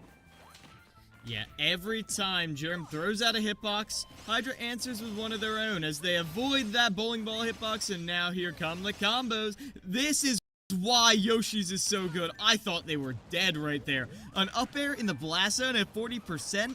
I'm shocked that Germ is still alive. That might not be true for long, though, as Hydra's looking for another opening, but Germ has something to say about that.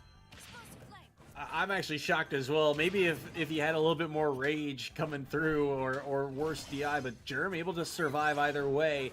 But now he's got to find a way back down. Ooh, big down air. You knew that another up air was destined his way, but Germ is able to get out of it for the moment. Good work around there on the auto reticle. I like the idea of that nair, but no luck quite yet. Oh, what tricky movement there. Even though he only down airs a balloon, he stalled for so long, but Hydra was poised and ready, but couldn't quite connect on that stock. And Germ still trying to find a way to take Hydra's first. Mashes out of the grab, and the Lloyd Rocket trade saves his stock. What an interaction. Down smash won't land, and I mean, Germ is doing a fantastic job of surviving around a couple of these fantastic setups.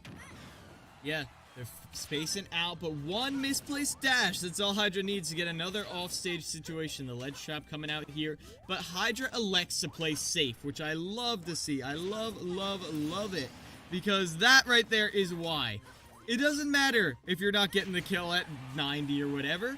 You're still getting kills eventually with the explosive flame, as that is what they're doing now. Ooh, trying to chase him on that platform. Not gonna happen. Chop the tree down, but won't be able to get it off stage. 153 on Hydra's first stock here. What? The combo game? Another up air? This is a lot of rage, too. That explosive flame connects? Is that the stock? No, just barely surviving. Using the pocket, too, to avoid that second explosive flame. But that's a good grab, and that's going to be the stock. A well-earned one at that for Germ, but Hydra, again, they're only...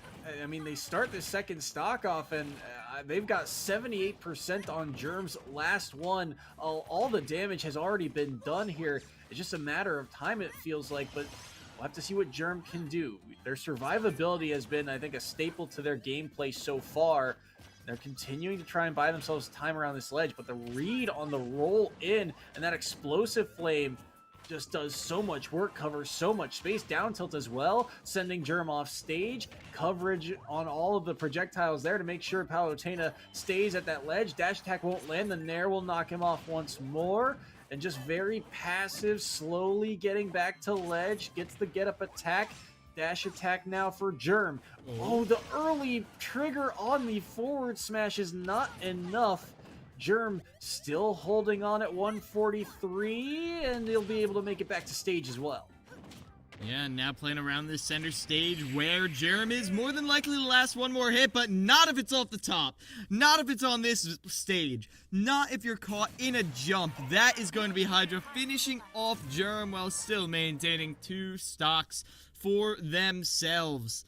Very good game plan right there from Hydra.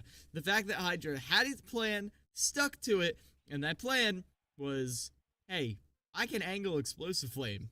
Can you deal with that? I don't think so, because the amount you push the stick down actually affects how far away Explosive Flame is, and not a lot of Palutenas actually use that.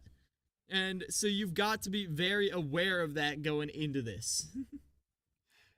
Yep, and now, well, it is down to the last player for Old Dominion. Their last lives. They are putting all 3 of their remaining stocks onto Polo to try and keep themselves in these playoffs. But Polo has to find a way to take the next 5 off of New Jersey City. That's not going to be an easy task, especially the way Hydra's playing. Those explosive flames, the spacing on them is so crucial, and it's doing so much work across the board. And on top of that, you're also seeing, I mean, the fact that Hydra as well, the play around the ledge, just the patience, really. I mean, all those projectiles from Villager can seem very threatening, especially used off stage, right? And it's like, it's like you said, he's just standing there, seemingly unfazed by all of them, and finding a way to get the job done. But this is it for Old Dominion. Polo's got to find a way to take at least the next 2 off of Hydra to keep Old Dominion's chances alive. Yeah, and that's exactly what Polo is going to do. Polo had a very good performance against Rampage, but can you mimic that now? Going to be a lot of the same ledge pressure we've seen before. Again, Palu having a tool to contest people on the ledge without putting herself at risk is such a massive factor right here. We'll see if they're able to bring it into play here against Polo, dragging them down onto that platform, forcing Polo to expend resources, but Polo not punished too hard yet. Down throw back air will hit though, and in that corner the Explosive Flame will rack up even more damage. The catches on the ledge, too, are just so clean from Hydra. Things like the down tilt are connecting into the back air as well. And because of that, Polo is up to 116. Has to find a way to deal with all these projectiles. But the down throw into the back air, well done by Hydra. And that is the first stock of Polo off of the board. Hydra now at 88%. Polo trying to find a way to take this one off early. Wanted deep breathing maybe, but instead they get nared, and now they're in the combo train. 33% after those 3 aerials connect, and Hydra continuing to press, but gets grabbed now. 103. Good air dodge around the soccer ball. Second one won't land. A few boxing options back and forth, but Hydra just opts to buy space, and Hydra, just the conversions are so clean right now. Every nair is into a follow-up hit. Every ledge interaction is into a back air. Just everything is ending in those solidly strong hits, and Hydra has built themselves up a pretty substantial lead despite being at 135. They got out of the jab for a moment, but they still dropped the stock to the up tilt. Yeah, I love that coverage right there from Polo. I've never seen anyone get out of that, but Polo was ready for it nonetheless. But even so, now you get up attack Hydra at ledge, the wings comes flapping down to punish you. Now you can see with deep breathing, they get a landing, and they get that 48% that they get from 2 interactions. But is that enough? You can see slowly making this look like more of an even game with the bury right there, but not catching the mash out means that Hydra gets an opening. 27% on Polo's last stock, the last chances of Old Dominion, but 88 on Hydra. Good roll in.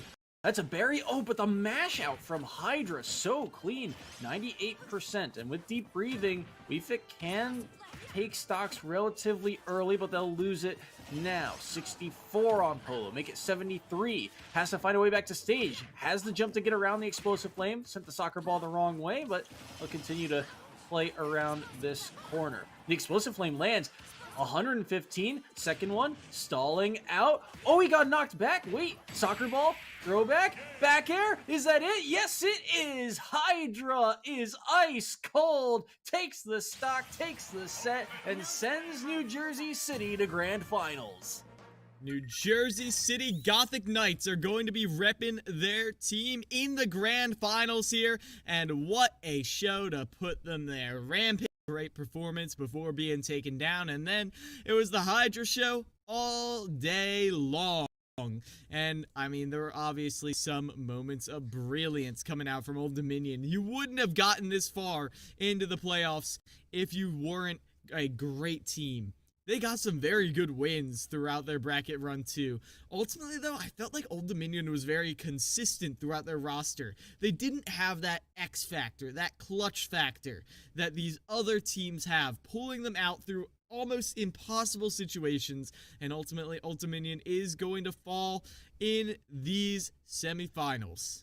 A great showing by them overall, but like you said, just not enough in the tank. Could not find a way to deal with the wild card that is Hydra, the old guard of this Smash scene. And because of that, New Jersey City, they've booked their ticket to Grands, but they're not quite booking their ticket to Atlanta yet. They await the winner of our next matchup. Should be a fun one. It's going to be Howard versus St. Thomas Aquinas. A battle for that second spot in grand finals coming up after a short intermission. Don't go anywhere. We'll be right back.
Hello, everyone, and welcome back to the CECC Invitational. We are getting ready for that second matchup of the playoff bracket. But before that, I mean, we got to congratulate the New Jersey City Gothic Knights for making that grand finals here. And what a match it was between them. And joining us here in the booth for a quick interview is going to be Hydra. Hydra, how's it going? Yo, doing good. Yeah, I mean, what a performance you guys had. You in particular have had some solid performances just today. So how you feel about your team and how this event is going overall? I think the event's really good. Definitely took like a little bit for us to get used to like the group stage, and like how it works, how like transition to the bracket. But so far like we're playing pretty good. I think we have really good. So I mean, we're just gonna do our best, try to take it home. And your best is certainly a lot to contend with. And I remember at the very beginning of the season in a different league, but kind of associated, I interviewed you and you were saying this season a lot more of a rebuilding season for NJCU. Now you're looking pretty rebuilt. How would you evaluate your team's progress so far? I mean, definitely like has a lot of ups and downs so far, but overall we've definitely been improving like throughout the semester. I think the main thing is that everyone's at least been improving as a player. So even if their performances don't necessarily match like how good they are, at least they're always like constantly improving and always practicing.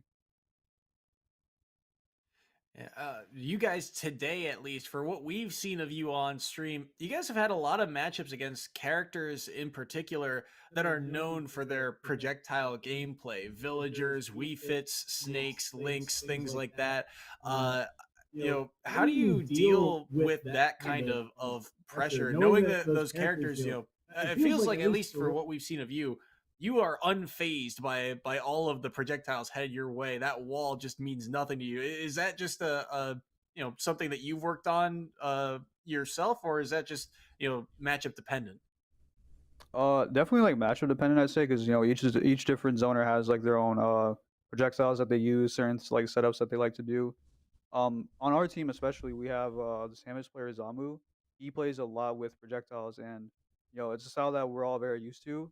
So even though we might not be fighting like Samus, we might be fighting a villager who's like throwing slingshots at us.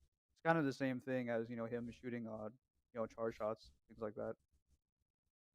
And now, looking forward, it is going to be either Howard or St. Thomas Aquinas that you'll be facing off against, and you've played them both already. So, if you were to ask, what team would you rather be facing in these grand finals? It's hard to say. I think we'd have a better chance at beating Howard, but the other team, I know that like their villager is extremely good, so it would definitely be a good run back to play against them at the same time. So, but I think we would, at least for my team, we'd rather fight Howard. We'll have to see. All right. One last question for you here while you're with us. Is there anyone you'd like to shout out or thank? Or, the floor is yours. Definitely shout outs to the NJC esports scene. I actually had a talk with one of the managers of it yesterday. We're talking about the scene and everything. I mean, they worked really hard to make all this come at actually happen. They pretty much started from the ground up. University doesn't help us too much, so there's a lot of work on them, especially to like not just start the program, but to even keep it running. But yeah, I mean, for as far as the NJC Smash team goes, like we're always gonna keep on doing our best, keep improving, going to tournaments, things like that. So yeah. All right. Yeah. You love to hear it. All right. Thank you once again, Hydra. And we'll see you in grand finals momentarily. All right, thank you. All right. And with that, we will be cutting to a short intermission to get ready for that second semifinal. When we come back, it's going to be Howard versus St. Thomas Aquinas for that second grand final spot. You're not going to want to miss it, so don't go anywhere.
Hello, everyone, and welcome back to the CECC Mid-Atlantic Invitational. Our second semifinal is about to get underway. Should be a fun one. Howard versus St. Thomas Aquinas, two teams that have looked really good through pool play. Yeah, both of these teams have this X factor in them, and then a solid roster of players to round them out. At least, I would say that about Howard, except we haven't even gotten to see all their players on stream yet. So I'm hoping that St. Thomas Aquinas is able to push them all the way, so we can at least see all those amazing players in action. But a couple of key players to watch thus far. Ghost on the side of Howard almost completely obliterated another team by themselves versus Derpinger, who has been was actually able to upset them as okay, we got Zacatec opening up here against Vexel right here, who instead of the Rosa is running the Zelda. Yeah, very different. Second Zelda of the day. But I feel like those characters very different. But it's Zacatec falling early there. Got pushed off, and the power dunk did not get them back to stage. So they dropped their first stock very early. Because of that, Vexel, the stock lead, that's a huge loss there from Zacatec. Yeah, and with that, you know it's going to be Vexel playing this range game, using the Phantom to cover their approach and then landing with that crystal. It is going to be enough to keep the pressure on top of Zacatec, which is not something you usually see. If you have the range, you like to use it to stay away from Terry, but Vexel is able to push the envelope here. B. I like the idea. Not going to be able to take the stock quite yet, though, but the damage has been done, and it's now going to be something to watch for further on this set if you're Zacatec. Dash attack there. Not going to be able to take the stock quite yet. Vexel surviving at 119, but the down tilts come through, and that's going to be an easy side B to take that stock away. Well done there by Zacatec to even up that stock count. He's already working away at this second stock. Terry does so much damage off of just one opening. 41 off of that quick combo. But look at this. Vexel stringing things together, pushing him to 101. And the Knight catches the jump. And just like that, Zacatec's on their last stock. Oh, and that Phantom was so deep that Zacatec did not see the sword coming. Now Vexel is able to use that to get back to ledge, punishing Zacatec for ever straying too close to the side of the stage. Just the raw Phantom right there puts on even more pressure for Vexel. They're barely able to find a place to breathe, to stabilize. They go all the way to the other side platform, waiting for an opportunity to arise. And Vexel not giving it that much. There's space in these aerials. They're using multi-hits. Zacatec isn't able to find a safe way through this defense. 113. Terry does have the kill power to try and take this stock. This is a pivotal moment for Vexel. Can they get the work done? Can they hold on to the lead that they've built for themselves? Or will Zacatec find a way to even things back up? Power Dunk doesn't land. Neither will that Nair, but it is Vexel with a lot of agency right now. The Knight fights through that side B, and there's the dash attack. That is going to be enough. That one fighting through, so Zacatec has evened up the stock count. And this is where things can get dangerous. 87. That go is going to come online very soon, and Terry only needs those few neutral interactions, but the toes hit, the strong hitbox connects, and Zelda dipping low, won't be able to get the drag down. Go is online. Here's where things can get scary. Buster Wolf won't be able to take the stock quite yet. 84% though on Vexel. Playing dangerously around this corner, just jumps back to center stage. The neutral B, all those hitboxes finally finding one. The Knight connects, and it's enough. Vexel takes the first set and has Howard on a one-stock lead. Howard Community College coming out swinging right now with Vexel, and that is an opening you desperately need. Zacatec has proven themselves to be one of the most impactful players on this team, and the fact that you're able to take them down in this opening game is crucial. But I will say, as soon as Zacatec put their feet on the ground, I was terrified. With Go online, they got 2 jabs into Buster Wolf. At ledge, that would have killed, and then another jab would have just been death. But Vexel was able to steal their resolve, hold their ground, jump back, wait out the option, and then go in with that strong option with the Phantom and finish off the game. Yeah, a very close one, but at the end of the day, Vexel gets the job done, and those hitboxes too, I think, were really key, right? The lingering hitboxes of things like the swordsman or like the knight that comes through, like the neutral B that they used to kind of knock them to the corner in the first place, were made. Vexel made very good use of those moves, I think, throughout this set in particular, and that gave them just the advantage they needed. Now, it's only a one stock lead, but it did get dangerously close towards the end there, and they'll start this next set off at 0%. We'll have to see who St. Thomas Aquinas opts to send in next, and it is going to be Derpinger. Again, they opt to send in these heavy hitters a little bit earlier to try and respond in that second slot here. So here we go.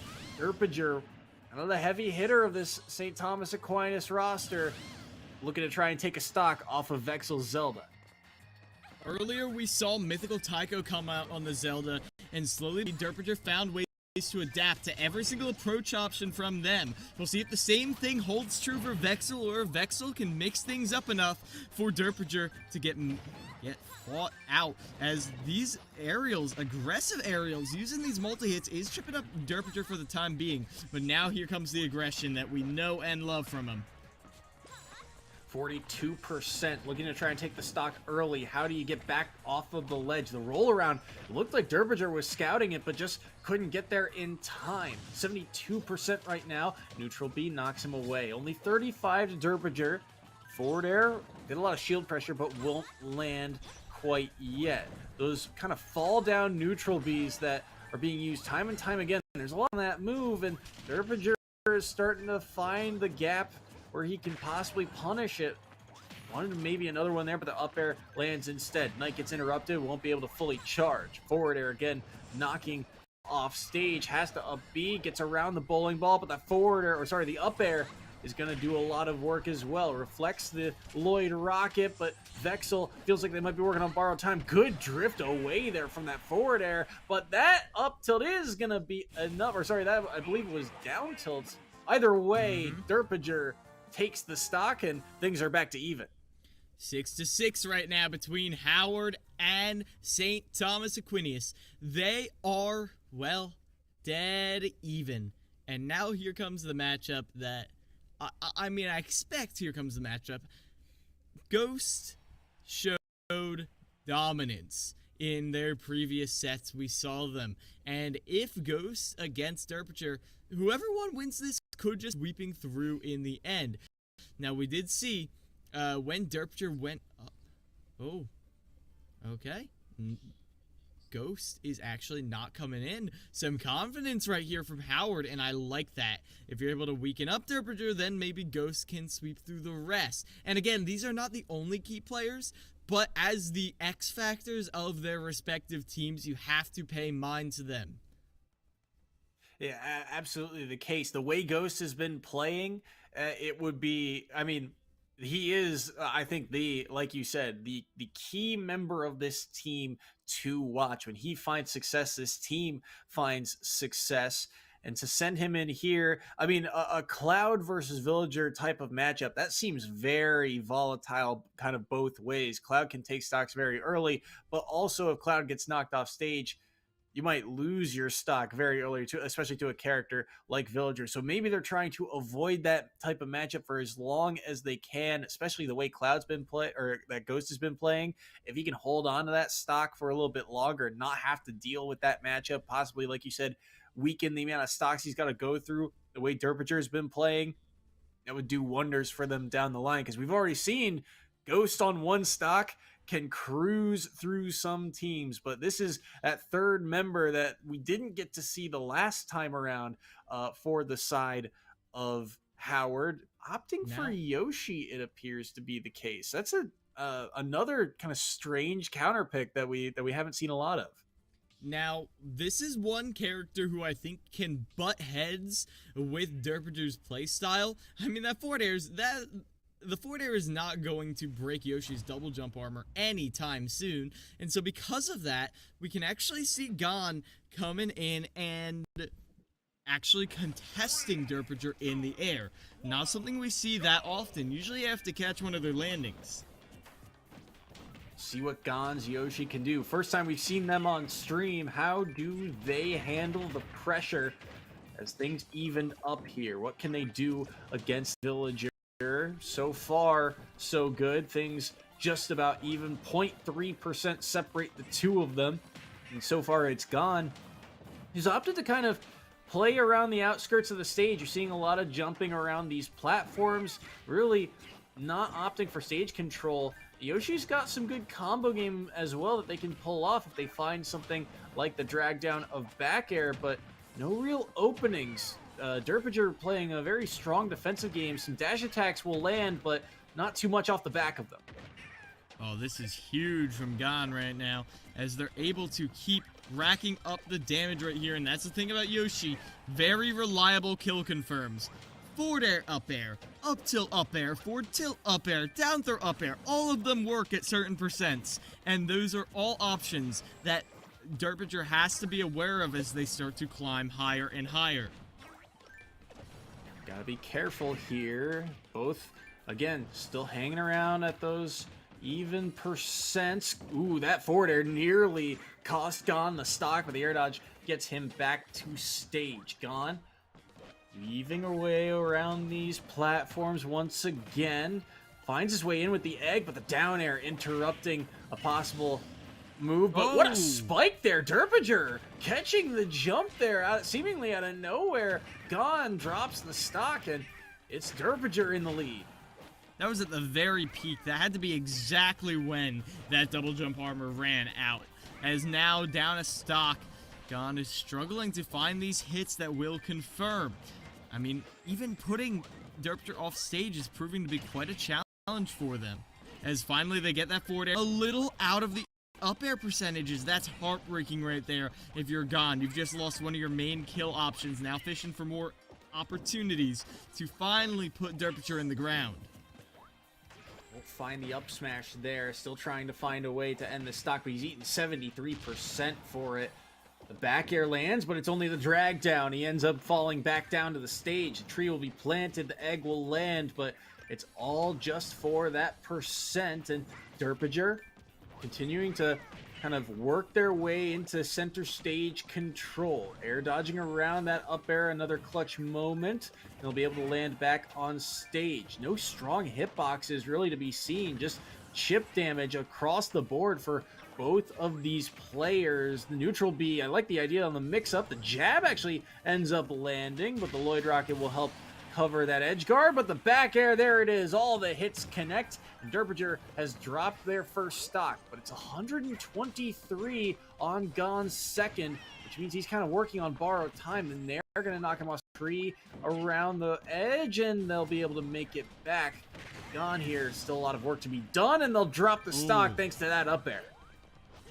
And that right there, okay, now we saw how well Derpager was doing in this early stage, but now that Derpager has caught on to Gon's movement, it's getting better and better for them.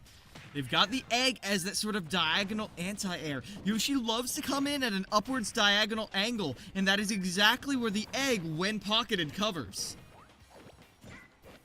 Gotta be careful here. 65 right now on Gon, trying to find a way to get this, at least this next stock off the board, and give Ghost a pretty good chance in that next set. 2 stocks of Derpager as a scary prospect to deal with. Lloyd Rocket's also doing a lot of work, but that up air, is it enough? No, it's not. Kill Sparks showing, but the stock is still on the board. Roll in, the axe is there, and that is it. Gon will fall, only taking a stock. Derpager keeps 2.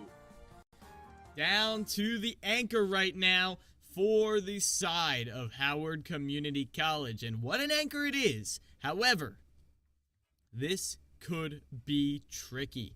I feel like this could have been the right call, though. If Ghost is able to win out against Derpager while, let's say, keeping 1 stock, we've seen them 3-stock 2 people on this stream already, Soy. We have seen that happen twice. So it is not out of the question, if they're able to beat their opposing X Factor, their opposing anchor, that they will be able to make this work. However, that's putting a lot of faith in Ghost, and maybe not giving enough credit to Derpinger. The way Derpinger has been able to make some of these comebacks has been brutal. Derpinger has been on a tear so far today. Again, the way he has played, some tricky movement, a lot of difficult setups, and he has capitalized off the back of all of it. It's worth noting too, the last time these two teams met through the pool play was way back in round 1, and it was a one stock victory for Howard. So St. Thomas Aquinas, their only loss so far today was to this team. Now, we don't know exactly how that set in particular panned out, but it goes to show how close and even these two teams are. And headed into this last set, you have to assume Ghost is the player headed in for the side of Howard, but you also have to assume that with that stock lead, that's a huge kind of disadvantage that Derpinger is going to have to work with in this upcoming set. Yeah, you're going to have to be very cautious of that, as Ghost has been confirmed. Ghost locked in 2 stocks for Derpinger, 3 for Ghost. And I feel like with this disjoint, you do have a way to approach Villager. It's not going to be easy, but if you're able to get in there and stuff out those slingshots, then you've got a lot more of a chance. I do agree, though, you called this out a while ago, but the thing you have to be the most careful of is the fact that Cloud has a pretty linear recovery that doesn't always snap right to ledge. So if you're able to get that bowling ball out in time, okay, it's the Inkling, okay. I have no idea.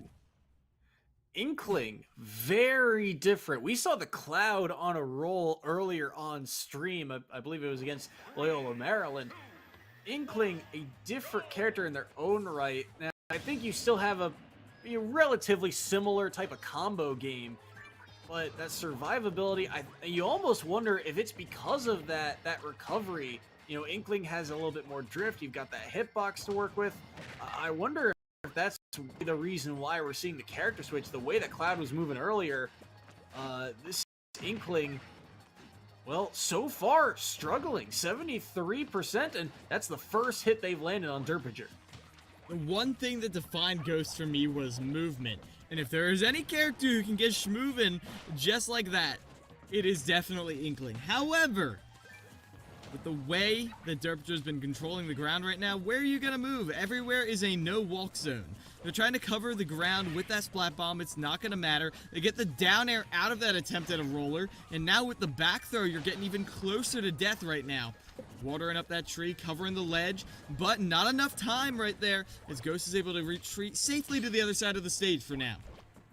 Dangerously avoiding that up air, very close, but that up smash will do it, and only 44% here has been dealt to Derpinger. Look at the edge guard attempt. He knows there's one way back for him. What an early up B. Smart play there from Ghost to get back, but he eats a ton of percent for it. He's at 67 right now, and these up airs continue to work away at this stock. The Nair as well, and far, I don't think Derpinger's touched this stock. 44% still here. That forward air gonna land as well. Ghost is up to 100, and Derpinger is on a mission right now. There's the down tilt, the first time they've been touched on this second stock, but just continuing to work away. Forward airs, nairs, nowhere to go. The bomb lands. This is a good opportunity, but he's going to get jabbed instead. Knocked off stage. Lloyd Rocket to cover. Bowling ball doesn't land in time. Good grab here, but Derpinger gets out of it. His defensive play is just so clean. That back air nearly finds a way to take the stock as well, and the ball cleans it up. Derpinger's taken down 2 of Ghost stocks. Oh no, Soy, and they fell into the classic blunder, approaching Derpinger when they have a tree in the corner off of Angel platform.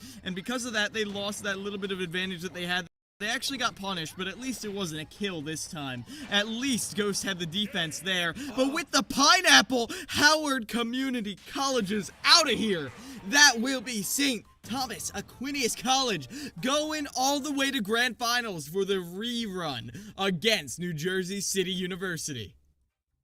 Wow, an unfortunate way for that set to end, because you knew Ghost was such a key player for this team coming in, and for it to end in a pineapple at a low percent is rather tragic for them. But well deserved for St. Thomas Aquinas. My goodness, Derpinger is playing incredibly strong right now. He is. If they end up winning, I think he deserves MVP headed to Atlanta. If they still got one more hurdle to cross after this, but that's going to be coming up after a short intermission. We'll get that short break in just a moment. And well, I mean, what a grand final it's going to be. When these two met in round robin play, we actually got that game, and it really did come down to the last stocks. So should be a fun one. Don't go anywhere. We'll be right back after this.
Hello, everyone, and welcome back to the CECC Mid-Atlantic Invitational. We just saw St. Thomas Aquinas take down Howard in the semifinals. They will be advancing to the grand finals. But before that, we've got a quick interview to get underway here with one of the stars of the show for the team. Derpiger is here. And Derpiger, what a performance you've had today. How are you feeling about you and your team?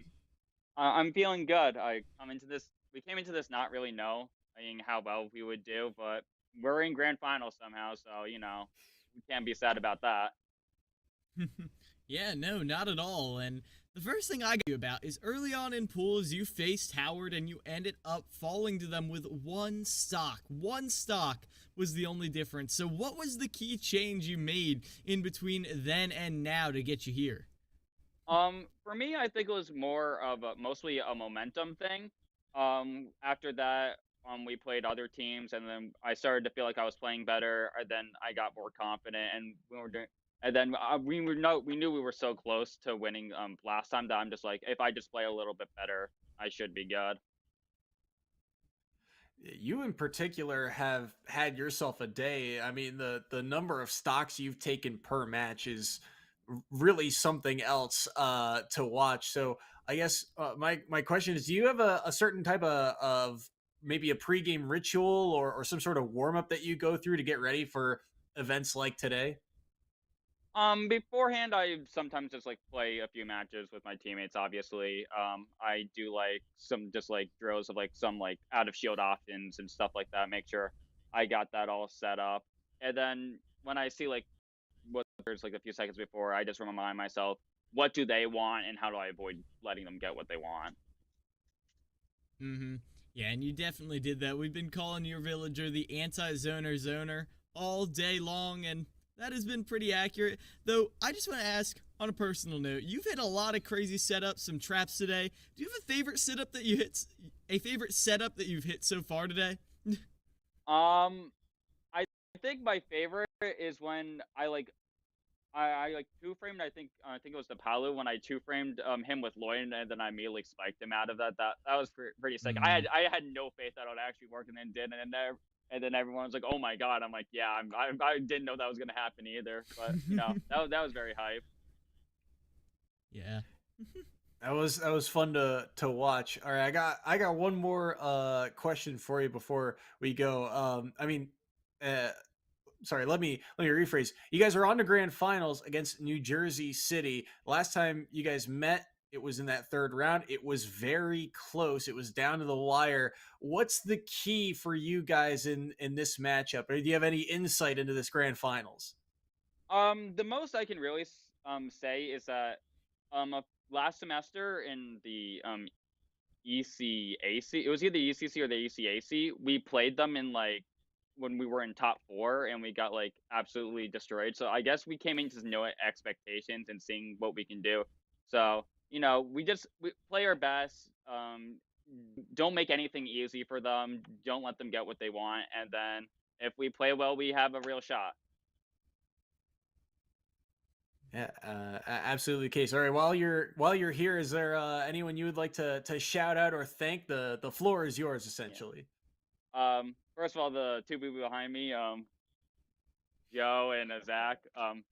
Matt's on the other side. He can't be on screen right now, but shout out to them. They're great friends of mine, and last semester we just kind of did this. We're like, oh, we like Smash Brothers. Let's do the league, and then here we are now, just playing, doing our best, and we're making it much farther than I don't think we ever expected. So, shout out to them for being great friends and great teammates, and always wanting to improve. Yeah, absolutely. All right, thank you so much, Derpiger, for joining us, and we will see you in grand finals momentarily. We'll let you get ready for it. So thanks once again. Thank you. All right, and that means we've got one game left, Kilo Miles. This is going to be a fun one for sure. New Jersey City versus St. Thomas Aquinas. I can't wait for it.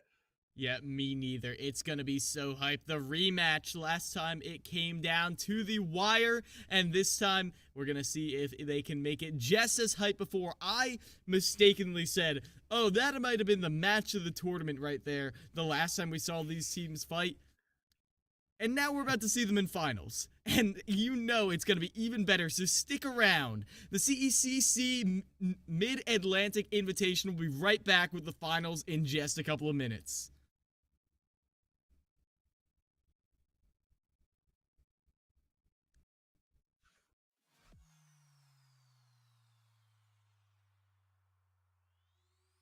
Second Zelda of the day, but I feel like those characters very different. But it's Zack Attack falling early there. Got been done, and it's now going to be something to watch for further on this set if you're Zack Attack. Dash Attack there.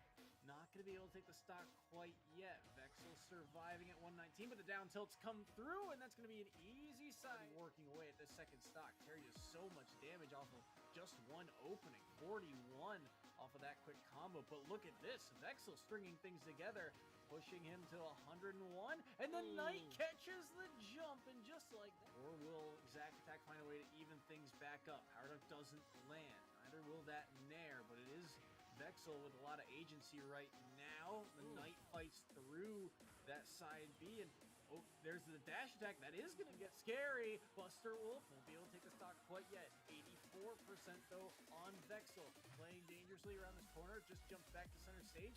The neutral B. All those hitboxes finally finding when the Knight connects, and it's enough. H has to up B, gets around the bowling ball, but the the up air is going to do a lot of work as well. Reflects the Lloyd rocket, but Vexel feels like they might be working on borrowed time. Good drift away there from that forward air, but that up tilt is for the air dodge gets him back to stage. Gone.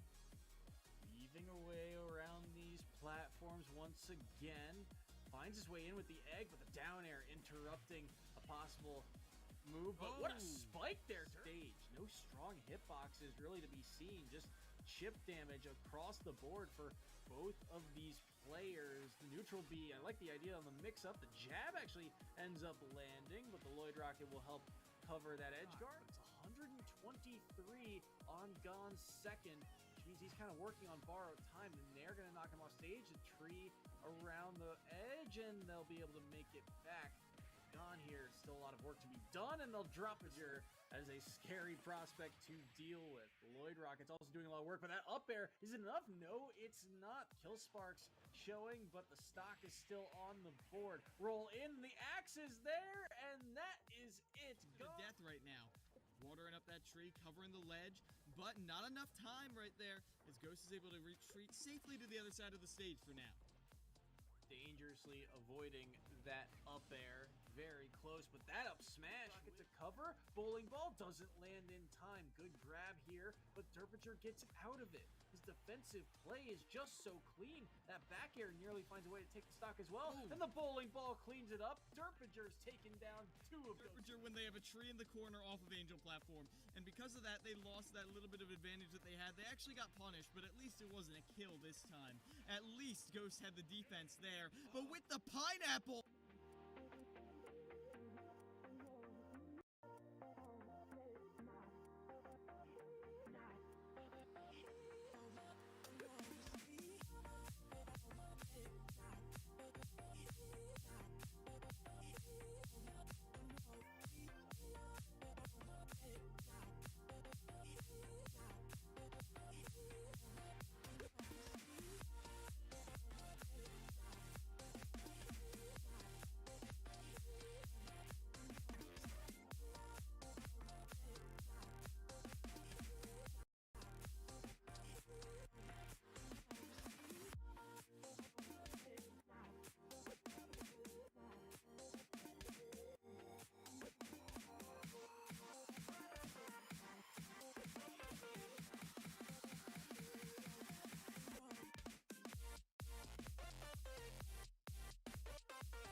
Welcome everyone to the grand finals of the CECC Mid-Atlantic Invitational of 2022, and we are bound for a good one. NJCU has been the #1 seed coming in through pool play, and they get the run back against St. Thomas Aquinas, the only team to beat them in pool play. Two teams have been playing so hot, and the winner books their ticket to Atlanta for that national bracket. All on the line here. This one, it's going to be a fun one for sure. Yeah, in the 3rd and 4th seed, I mean, they didn't even force either of these teams down to their anchor. Both these teams are playing so hot, Soy. I mean, between what we just saw from Derbyshire, like, is styling on people, to the fact that we saw Hydra look frankly dominant against zoners, just like what we've seen from Derbyshire. I have no idea what to expect in this run back, except for some good quality Smash Brothers, 9 stocks for each team to decide it all, 1 crew battle to decide who is going to Atlanta. It all is decided here, and I cannot wait. It's going to be so much fun. Again, I think those players to watch, you called them out. Hydra versus Derpiger. Those are the two anchors that have been so well for both of these teams respectively, and that matchup, it feels like it's going to be destined at some point. The question is, where will it happen? Will it happen early? Do you send them in as a blind pick possibly? Do you hold on to them for the middle brackets? We've often seen St. Thomas Aquinas send in Derpiger in that 2nd overall seed, but we've also seen both of these teams act as the anchor. Game #1 of Grand Finals is underway. Rampage versus Ampy for the first set between these two. Yeah, and I like this. I mean, obviously, Rampage coming out, always a good time. The standard opener for NJCU, but Ampe coming out, I really like. Ampe hasn't gotten to see that much time so far, but they have been a very consistent opener. They're not always winning out, but they're always weakening out whoever comes in for the opener, and if they don't win outright. And Wolf Joker, again, a very kind of pivotal matchup in terms of just how these two characters can really beat up upon each other. Just every hit, especially for Wolf, it feels like every hit is just so satisfying to land, and just sounds like a truck when you land it. But Rampage has done such a good job in particular of being the first man in for the side of NJCU. He's been dealt with a lot of very difficult matchups, but that up B in, the counter gonna land. He counters a side B as well. So clean. Rampage, only at 38%, has taken the first stock. That was such a clean runoff counter right there on that side B. They react to that online and get the counter out on time. Beautiful stuff right there from Rampage, as they're now looking to keep running away with this. Don't get another hit with Arsene though, as Ampe is able to hold off. Their defense is good, but on the ground, it is Rampage controlling with this smaller hitbox. They're weaving under these aerials, and now they contest that recovery with the down guns. Beautiful stuff thus far from Rampage. So much damage has been chipped away here. 79 right now on Ampe on the 2nd stock. Even parrying the forward air too. Rampage on a tear. Gets the Rebels guard. Dash attack won't catch Wolf quite yet. Early jump used and the air dodge instead of a special move to try and recover. Up smash won't land as well. Ampe trying to find a way to take the stock, knowing Arsene is right around the corner here. Won't be able to find one. There's Arsene strengthening all of those moves, but won't find the forward air again. Still, Rampage yet to be touched seemingly for the past, I want to say, almost 30 seconds. Another parry on a dash attack, and Rampage's defense very clean right now. Yeah, very clean indeed. The spacing is so good. And what I love to see thus far is the fact that underneath these platforms, Rampage is playing so safe. The whiff grab, though, oh my gosh. Both these players refusing to give up an inch. Finally, that back air clips Ampe. That's one strong, sizable hit. And because they're hesitant to go for that side B after what happened last time, they fall down early. That forward air, too. Thought maybe they could pull that one off and still get the up B out in time, but not the case. Ampe on their last stock. 149 on Rampage.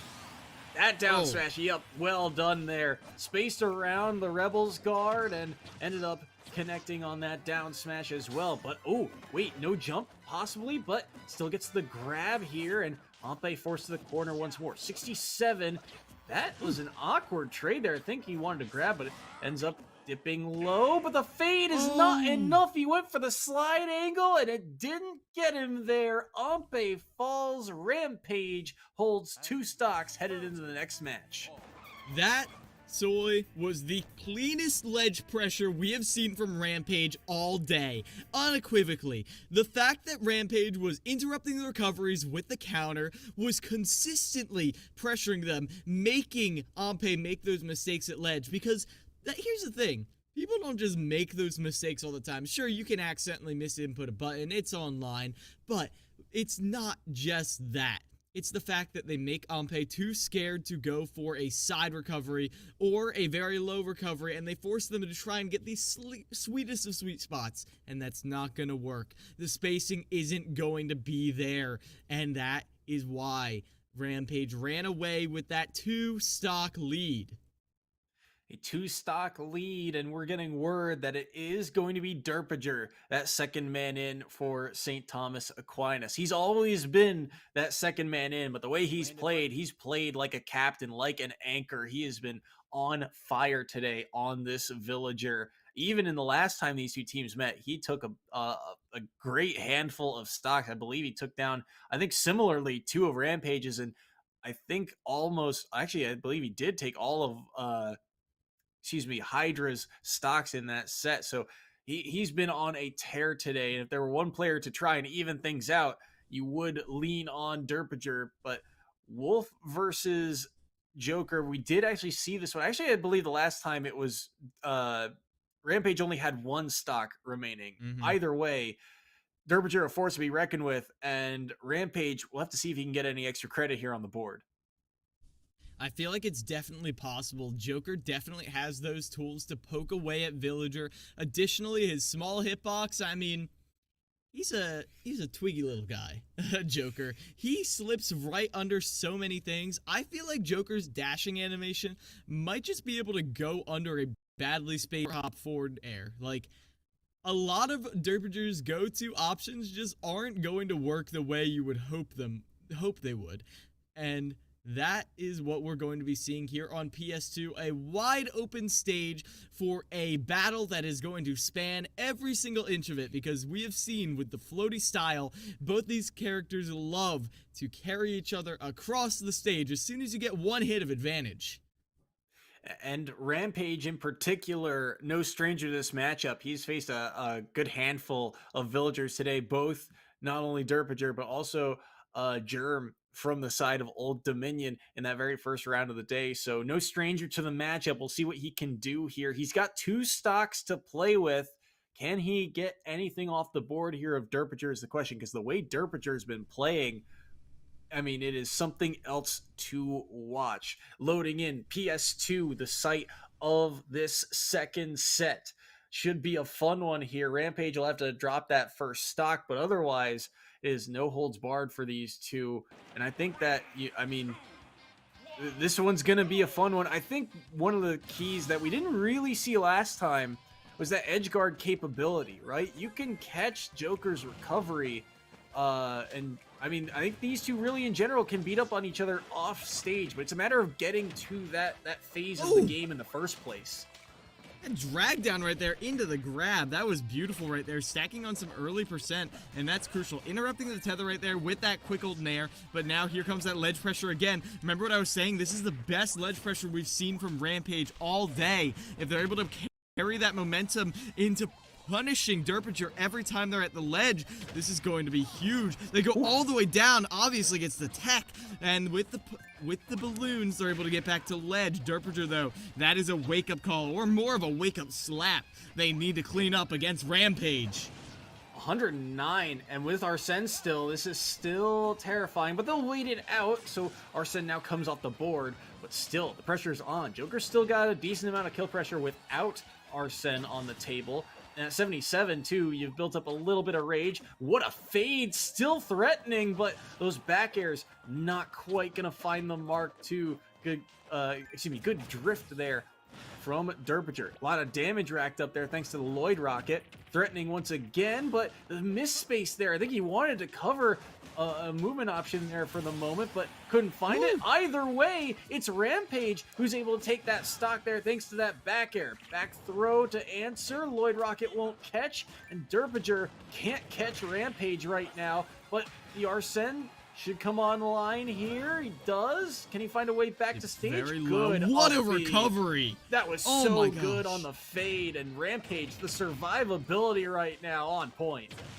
Oh my gosh, Soy! Where was this Rampage earlier? They went all the way off to try and contest Derpinger right there. And you can tell Derpinger might be a little flustered, but they're still able to keep applying pressure. Eliminating that first stock right there. What else can Rampage bring to the table here? As it's all about, if Derpinger holds onto this stock, it's a lot more doable. But if not, if they're only on one stock, going up against Hydra, going up against Zamu, this might just be NJCU, as that aggressive recovery is called out right now, and they're in danger of losing Derpinger just to Rampage. What is this? Rampage is on a rampage right now. He does not care about yours or whoever you send in. He has been on point right now. He is warmed up and ready to go, to say the least. And on this last stock, he's still looking to try and take Derpinger's last, as right now trying to pressure around this ledge once again. Arsene should be coming offline momentarily, but already a decent chunk of damage has been done. 55 to Villager. Good forward air though. Turn around the uppy. Ooh, got the shield out in time against that bowling ball. Dangerous spot for him to be in, but the berry didn't get the forward smash. The mash out. Incredible from Rampage. Again, survivability is the name of the game. 93. Nair into dash attack. Holds on here, will shield the Lloyd rocket as he can't crouch underneath it. The Nair as well, continuing to chip away at this last stock here. Trying to buy a little bit of time for Arsene. Got the Rebels guard along with 2 up airs to boot. 86% on Derpinger here. Trying to find a way to seal this one away, but the forward air will land. Great tether cancel into the down air. The movement from Rampage now starting to come online. Derpinger right now being smothered as Arsene is about to come out again. Derpinger, that's a ticking time bomb you're swinging at, and you've got to be aware of what is about to come around the corner. Now Arsene is here to play. Back air doesn't take the stock yet, but another one will. This is getting really dicey right now, so can they make it back to this ledge? Oh, the back air whiffs. An opportunity for a ledge trap right here. That back air doesn't quite kill either. The bowling ball, is that enough? No, they missed the 2-frame. Oh, the back air! And the back air! That's it! Rampage eliminates Derpinger. They have taken 6 stocks from St. Thomas Aquinas. Rampage takes away any opportunity for anyone else to be this MVP here in this grand finals match. I don't believe my eyes. Spirit of MK Leo right here. I'm in awe. Shock and awe right now, Soy.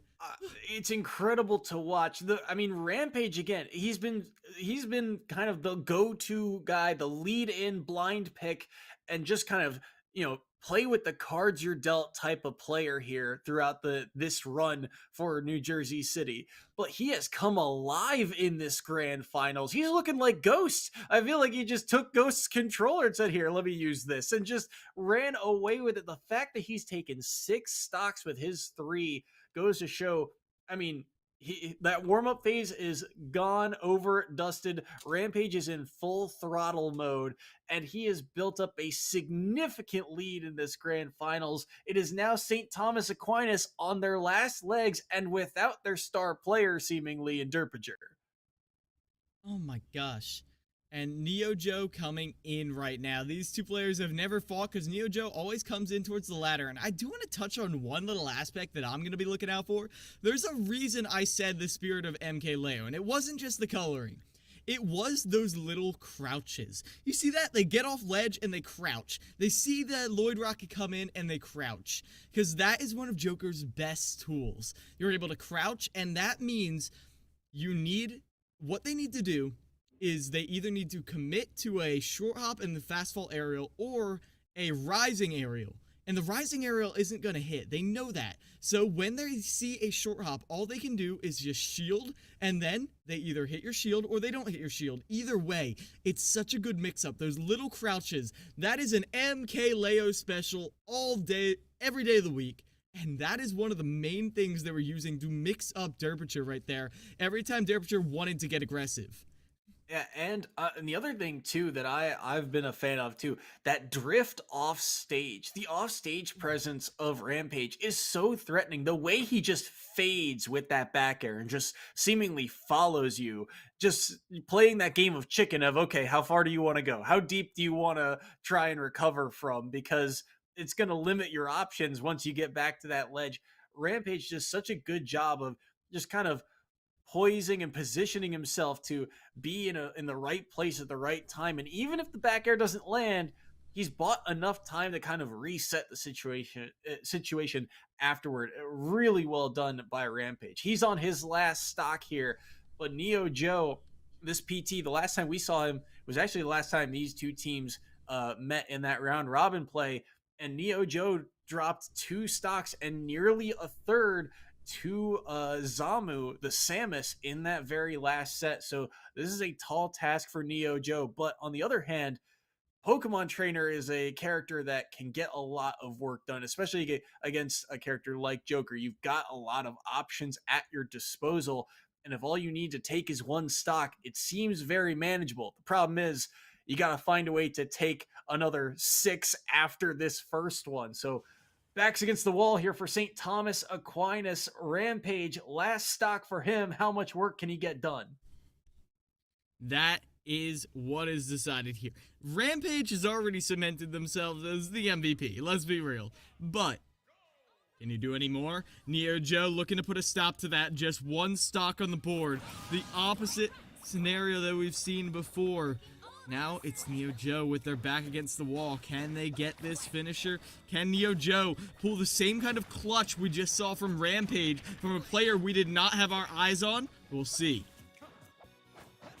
Last stock here for Rampage, 8%, but that Arsene should be coming online fairly soon, as you're seeing. At about 40 is when Arsene makes his appearance on that very first stock, and now the combo game on Squirtle gonna land. Ooh, Tether dangerously followed there by Rampage. He wanted an early downer. He caught the Tether there. That's a switch to Charizard. Back air, nearly finding the mark, but it is Neo Joe who will survive. It's the throw off stage.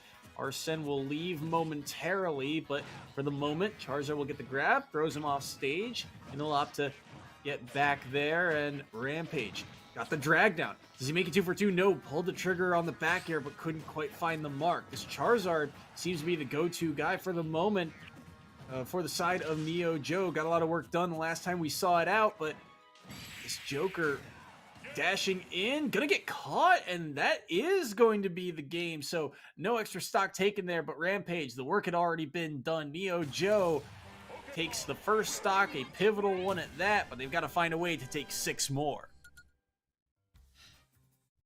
The last time Neo Joe faced Zamu, Zamu had 1 stock, Neo Joe had 3. Zamu took 2 of Neo Joe's and brought it to last hit, last stock. Not only does Neo Joe have to beat Zamu, but also Hydra. Soy, this is looking nigh impossible, but it is not impossible until it's over.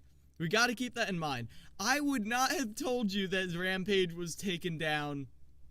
I would not have told you Rampage was taking down Derpature. I would not have believed that. And then they did.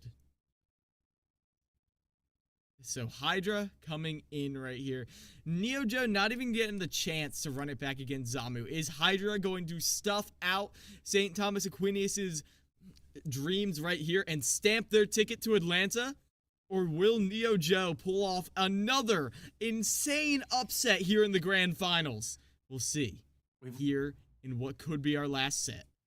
We've already seen one shocker in Rampage. Does Neo Joe have any tricks up his sleeve? Battlefield, the site of it. And we are underway. 3 stocks apiece, but still Neo Joe has to find a way to get the job done here. Now, combo game on point here for Hydra early, and the early switch to Ivysaur as well. We saw Ivysaur play a big portion of Neo Joe's game against Zamu. I have to see how he does here.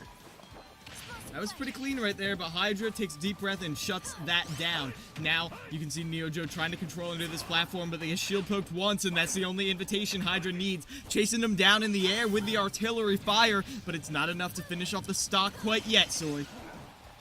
This Charizard is out. How does he find a way back to stage? Ooh, the back air cleanly connected, and Charizard will be able to make it back to stage. Good grab. Back air. Yup, well done. That's the Palutena bread and butter. Down throw into the back air. And Hydra takes stock number 1 of Neo Joe's. Yeah, tech chase on the platform leads to more nairs. This juggle coming out. The switch does let you avoid that, though. So, that is an opportunity right here for Neo Joe to get another opening, but it's stuffed out by that forward air, that encroaching option that is just stuffing the life out of you. Forced to drift away from stage, but the tether recovery does get you back there just fine. Side B won't land there from the side of Neo Joe. How does he find his way in? The Razor Leaf connects. Can't catch the teleport. Knew where he was going to go and still couldn't quite track him down. Good snap to ledge there from the Charizard, but Hydra just continues to work away at the stock. Down throw, won't find the back air that time around. Threatening the back air off stage, and this Charizard, the big body, while it's surviving, it's only for a moment as this chip damage is starting to come through, and Hydra, the dash dance, you can tell he's feeling confident right now. Back throw seals that one away, and Neo Joe is on their last stock. It's one stock that separates New Jersey City from Atlanta and that national bracket. And right now, they can smell it. The Nair lands, 72%. The switch to Charizard. How much time can this big body buy? Yeah, Hydra might just be on his victory lap right here, but Neo Joe's there putting some hurdles in the way. Not gonna make it easy. Does get a stock off of Hydra right here, but how much more can you get now going into what could be your final stock? 72% on Neo Joe, but they do get that dash attack. Back air to knock Charizard to the side of the stage. Neo Joe trying to find his way in. The dash attacks have been helpful, but the platform cancel so clean from Hydra. Now on the ledge once more. How many times can he afford to try and get back to stage? The Flare Blitz was a decent idea, but it gets scouted out by the Explosive Flame. And that forward tilt gonna quickly get him off stage. Up tilt, not gonna take the stock quite yet. 138, the back air, still holding on is Neo Joe. Flare Blitz in, dash attack, won't do it. 170% right now on Neo Joe. No grab from Hydra, but it won't matter. The down tilt seals the deal, and New Jersey City win grand finals of the Mid-Atlantic Invitational for the CECC and book their ticket to Atlanta. And what a performance they had. After being upset by this very team in pools, they came back and made a statement of them, showing that every single member of their roster is killers. I said earlier about another team that their roster seems a little more spread out, consistent. And so is New Jersey City University's, because all of their players have the potential to come out and suddenly be the carry player. 6 stocks for Rampage? What? That is unheard of, but it shows that every single member of New Jersey City University is worth watching. Every single member can get them qualified, and every single member will be a threat at Atlanta this May. What a performance from them. They went 4-1 in pools, and the one team they lost to, as you said, they got the run back against in grand finals, and they didn't even have to use all 3. A dominant performance when it mattered the most. So the Gothic Knights of New Jersey City, they win the grand finals, and we'll cut to a short intermission to possibly get an interview with them after this. But thank you all again, and we'll be right back. Don't go anywhere.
what a day it's been here at the CECC Mid-Atlantic Invitational. We just wrapped up grand finals, and what a round it was, with New Jersey City taking the dub over top of St. Thomas Aquinas. And a huge reason why that dub happened, joining us at the desk, is Mr. Rampage joining us. Rampage, what a day you've had. Can you walk us through, what this win means to you? It's a really nice win. We was going into the tournament just hoping to get something going since our ECAC season had ended just yesterday, unfortunately. We played our hearts out, so just to win this, it means a lot. Yeah, I can definitely understand that. But turning our focus to this game, what was that, man? like genuinely. Coming out and beating one of the best players? Like, what? Yeah, well, the first game I did really good against their Terry. I felt pretty comfortable, and I unfortunately couldn't get any stocks against the villagers, so I felt really bad. So I just thought back to it and what I could have improved on, and when it came to this game, it just worked out. I had a game plan, I stuck to it, and it worked out from start to finish. I mean, you, in terms of this team overall, it felt like you were often tasked with kind of the blind pick, the first game in, and you often got a lot of these very projectile heavy matchups. I think you got more villagers than any other character. So, like, was it a comfort level pick, or is that just by design for your team? It was a mix of both, because with our team, I feel like I have the least issues with matchups since Joker doesn't really have too many bad matchups. But also, knowing I was comfortable against the Terry, I went in hoping to at least go out with a win and then being able to take a stock off the villager. And like you saw, I ended up actually getting all three off the villager. I'm used to projectiles because of some of the friends I play. Also, I believe Hydra mentioned that we play Zamu on the regular, so a lot of the projectile characters kind of the same thing somewhat. It's just others I have to be careful with because I can't quite side B as much or use gun too much. Yeah, that's very fair. And now, looking towards the future, by winning the Mid-Atlantic Invitational, you all have qualified yourselves for the in-person finals in Atlanta. So how you feeling about that? I'm looking forward to it. Hopefully everything goes well. Be fun to journey to Atlanta and meet some really good players in Smash. I'm always looking to play some good players. And also, it was fun playing everyone. Every team we ran into was just amazing players. I've never been let down with any game that I've played. So, GG's to everyone. Well, love to hear it. I mean, you played your heart out today, and it certainly showed. It was really entertaining to. Our last question for you here. While you're here, is there anyone you would like to thank? Any shout outs? The floor is yours. Just outs to NJCU, my team, the people I play with. They always help me out with finding any weak spots. Yeah, that's pretty much it. Yeah, fair enough. All right. Thank you once again, Rampage, and congratulations on your victory here. It's been a wild ride, and thank you so much for joining us. Thank you for having us, and thank you for hosting the tournament. Thank you. All right. And that does it for us here at the CEC Mid-Atlantic Invitational. It's been a wild ride. It's been highs and lows, but at the end of the day, we had some great Smash overall, and I can't wait to see what Atlanta brings moving forward. Me neither, Soy. It's going to be fantastic. But for now, we're going to be closing up shop. Thank you all so much for watching. I have been Keelan Miles. This has been Soy. This has been the CECC Midwest Atlantic Invitational. And we will see you all another time. Take it easy out there.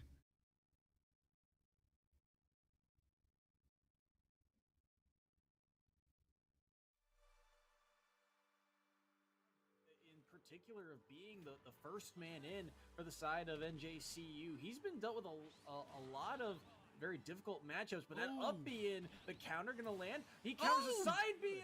And what I love to see thus far is the fact that underneath these platforms, Rampage is playing so safe. The whiff grab, though, oh my gosh. Both these players refusing to give up an inch. Finally, that back air clips Ampe. That's one strong, sizable hit. Could pull that one off and still get the up B out in time, but not the case. Ampe on their last stock. 149 on Rampage. That down smash, no jump possibly, but still gets the grab here, and Ampe forced to the corner once more. 67. That was an awkward trade there. I think he wanted to grab, but it ends up dipping low, but the fade is not enough. He went for the sliding. Good drift there from Derpinger. A lot of damage racked up there thanks to the Lloyd rocket. Threatening once again, but the miss space there. I think he wanted to cover a movement option there for the moment, but couldn't find it. So good on the fade, and Rampage, the survivability right now on point. Oh my gosh. Where was this Rampage earlier? They went all the way off to try and contest Derpinger right there. And you can tell Derpinger might be a little flustered, but can Rampage bring to the table here? It's all about, if Derpinger holds onto this stock, it's a lot more doable. But if not, if they're only on one stock, going up against Hydra, going up against Zamu, this might just be NJCU as that. Can they make it back to this ledge? Oh, the back air whiffs. An opportunity for a ledge trap right here. That back air doesn't quite kill either. The bowling ball, is that enough? No, they missed the 2-frame. Oh, the back air? And the back air! That's it! Rampage eliminates. Charizard seems to be the go-to guy for the moment for the side of Neo Joe. Got a lot of work done the last time we saw it out, but this Joker dashing in, gonna get caught, and that is going to be the game. So no back air that time around. Threatening the back air off stage, and this Charizard, the big body, surviving. It's only for a moment as this chip damage is starting to come through, and Hydra, the dash dance, you can tell he's feeling confident right now. Back throw, smell it. The Nair lands, 72%. Switch to Charizard. How much time can this big body buy? Yeah, Hydra might just be on his victory lap right here, but Neo Joe's there putting some hurdles. Neo Joe, no grab from Hydra, but it won't matter. The down tilt's a deal, and New Jersey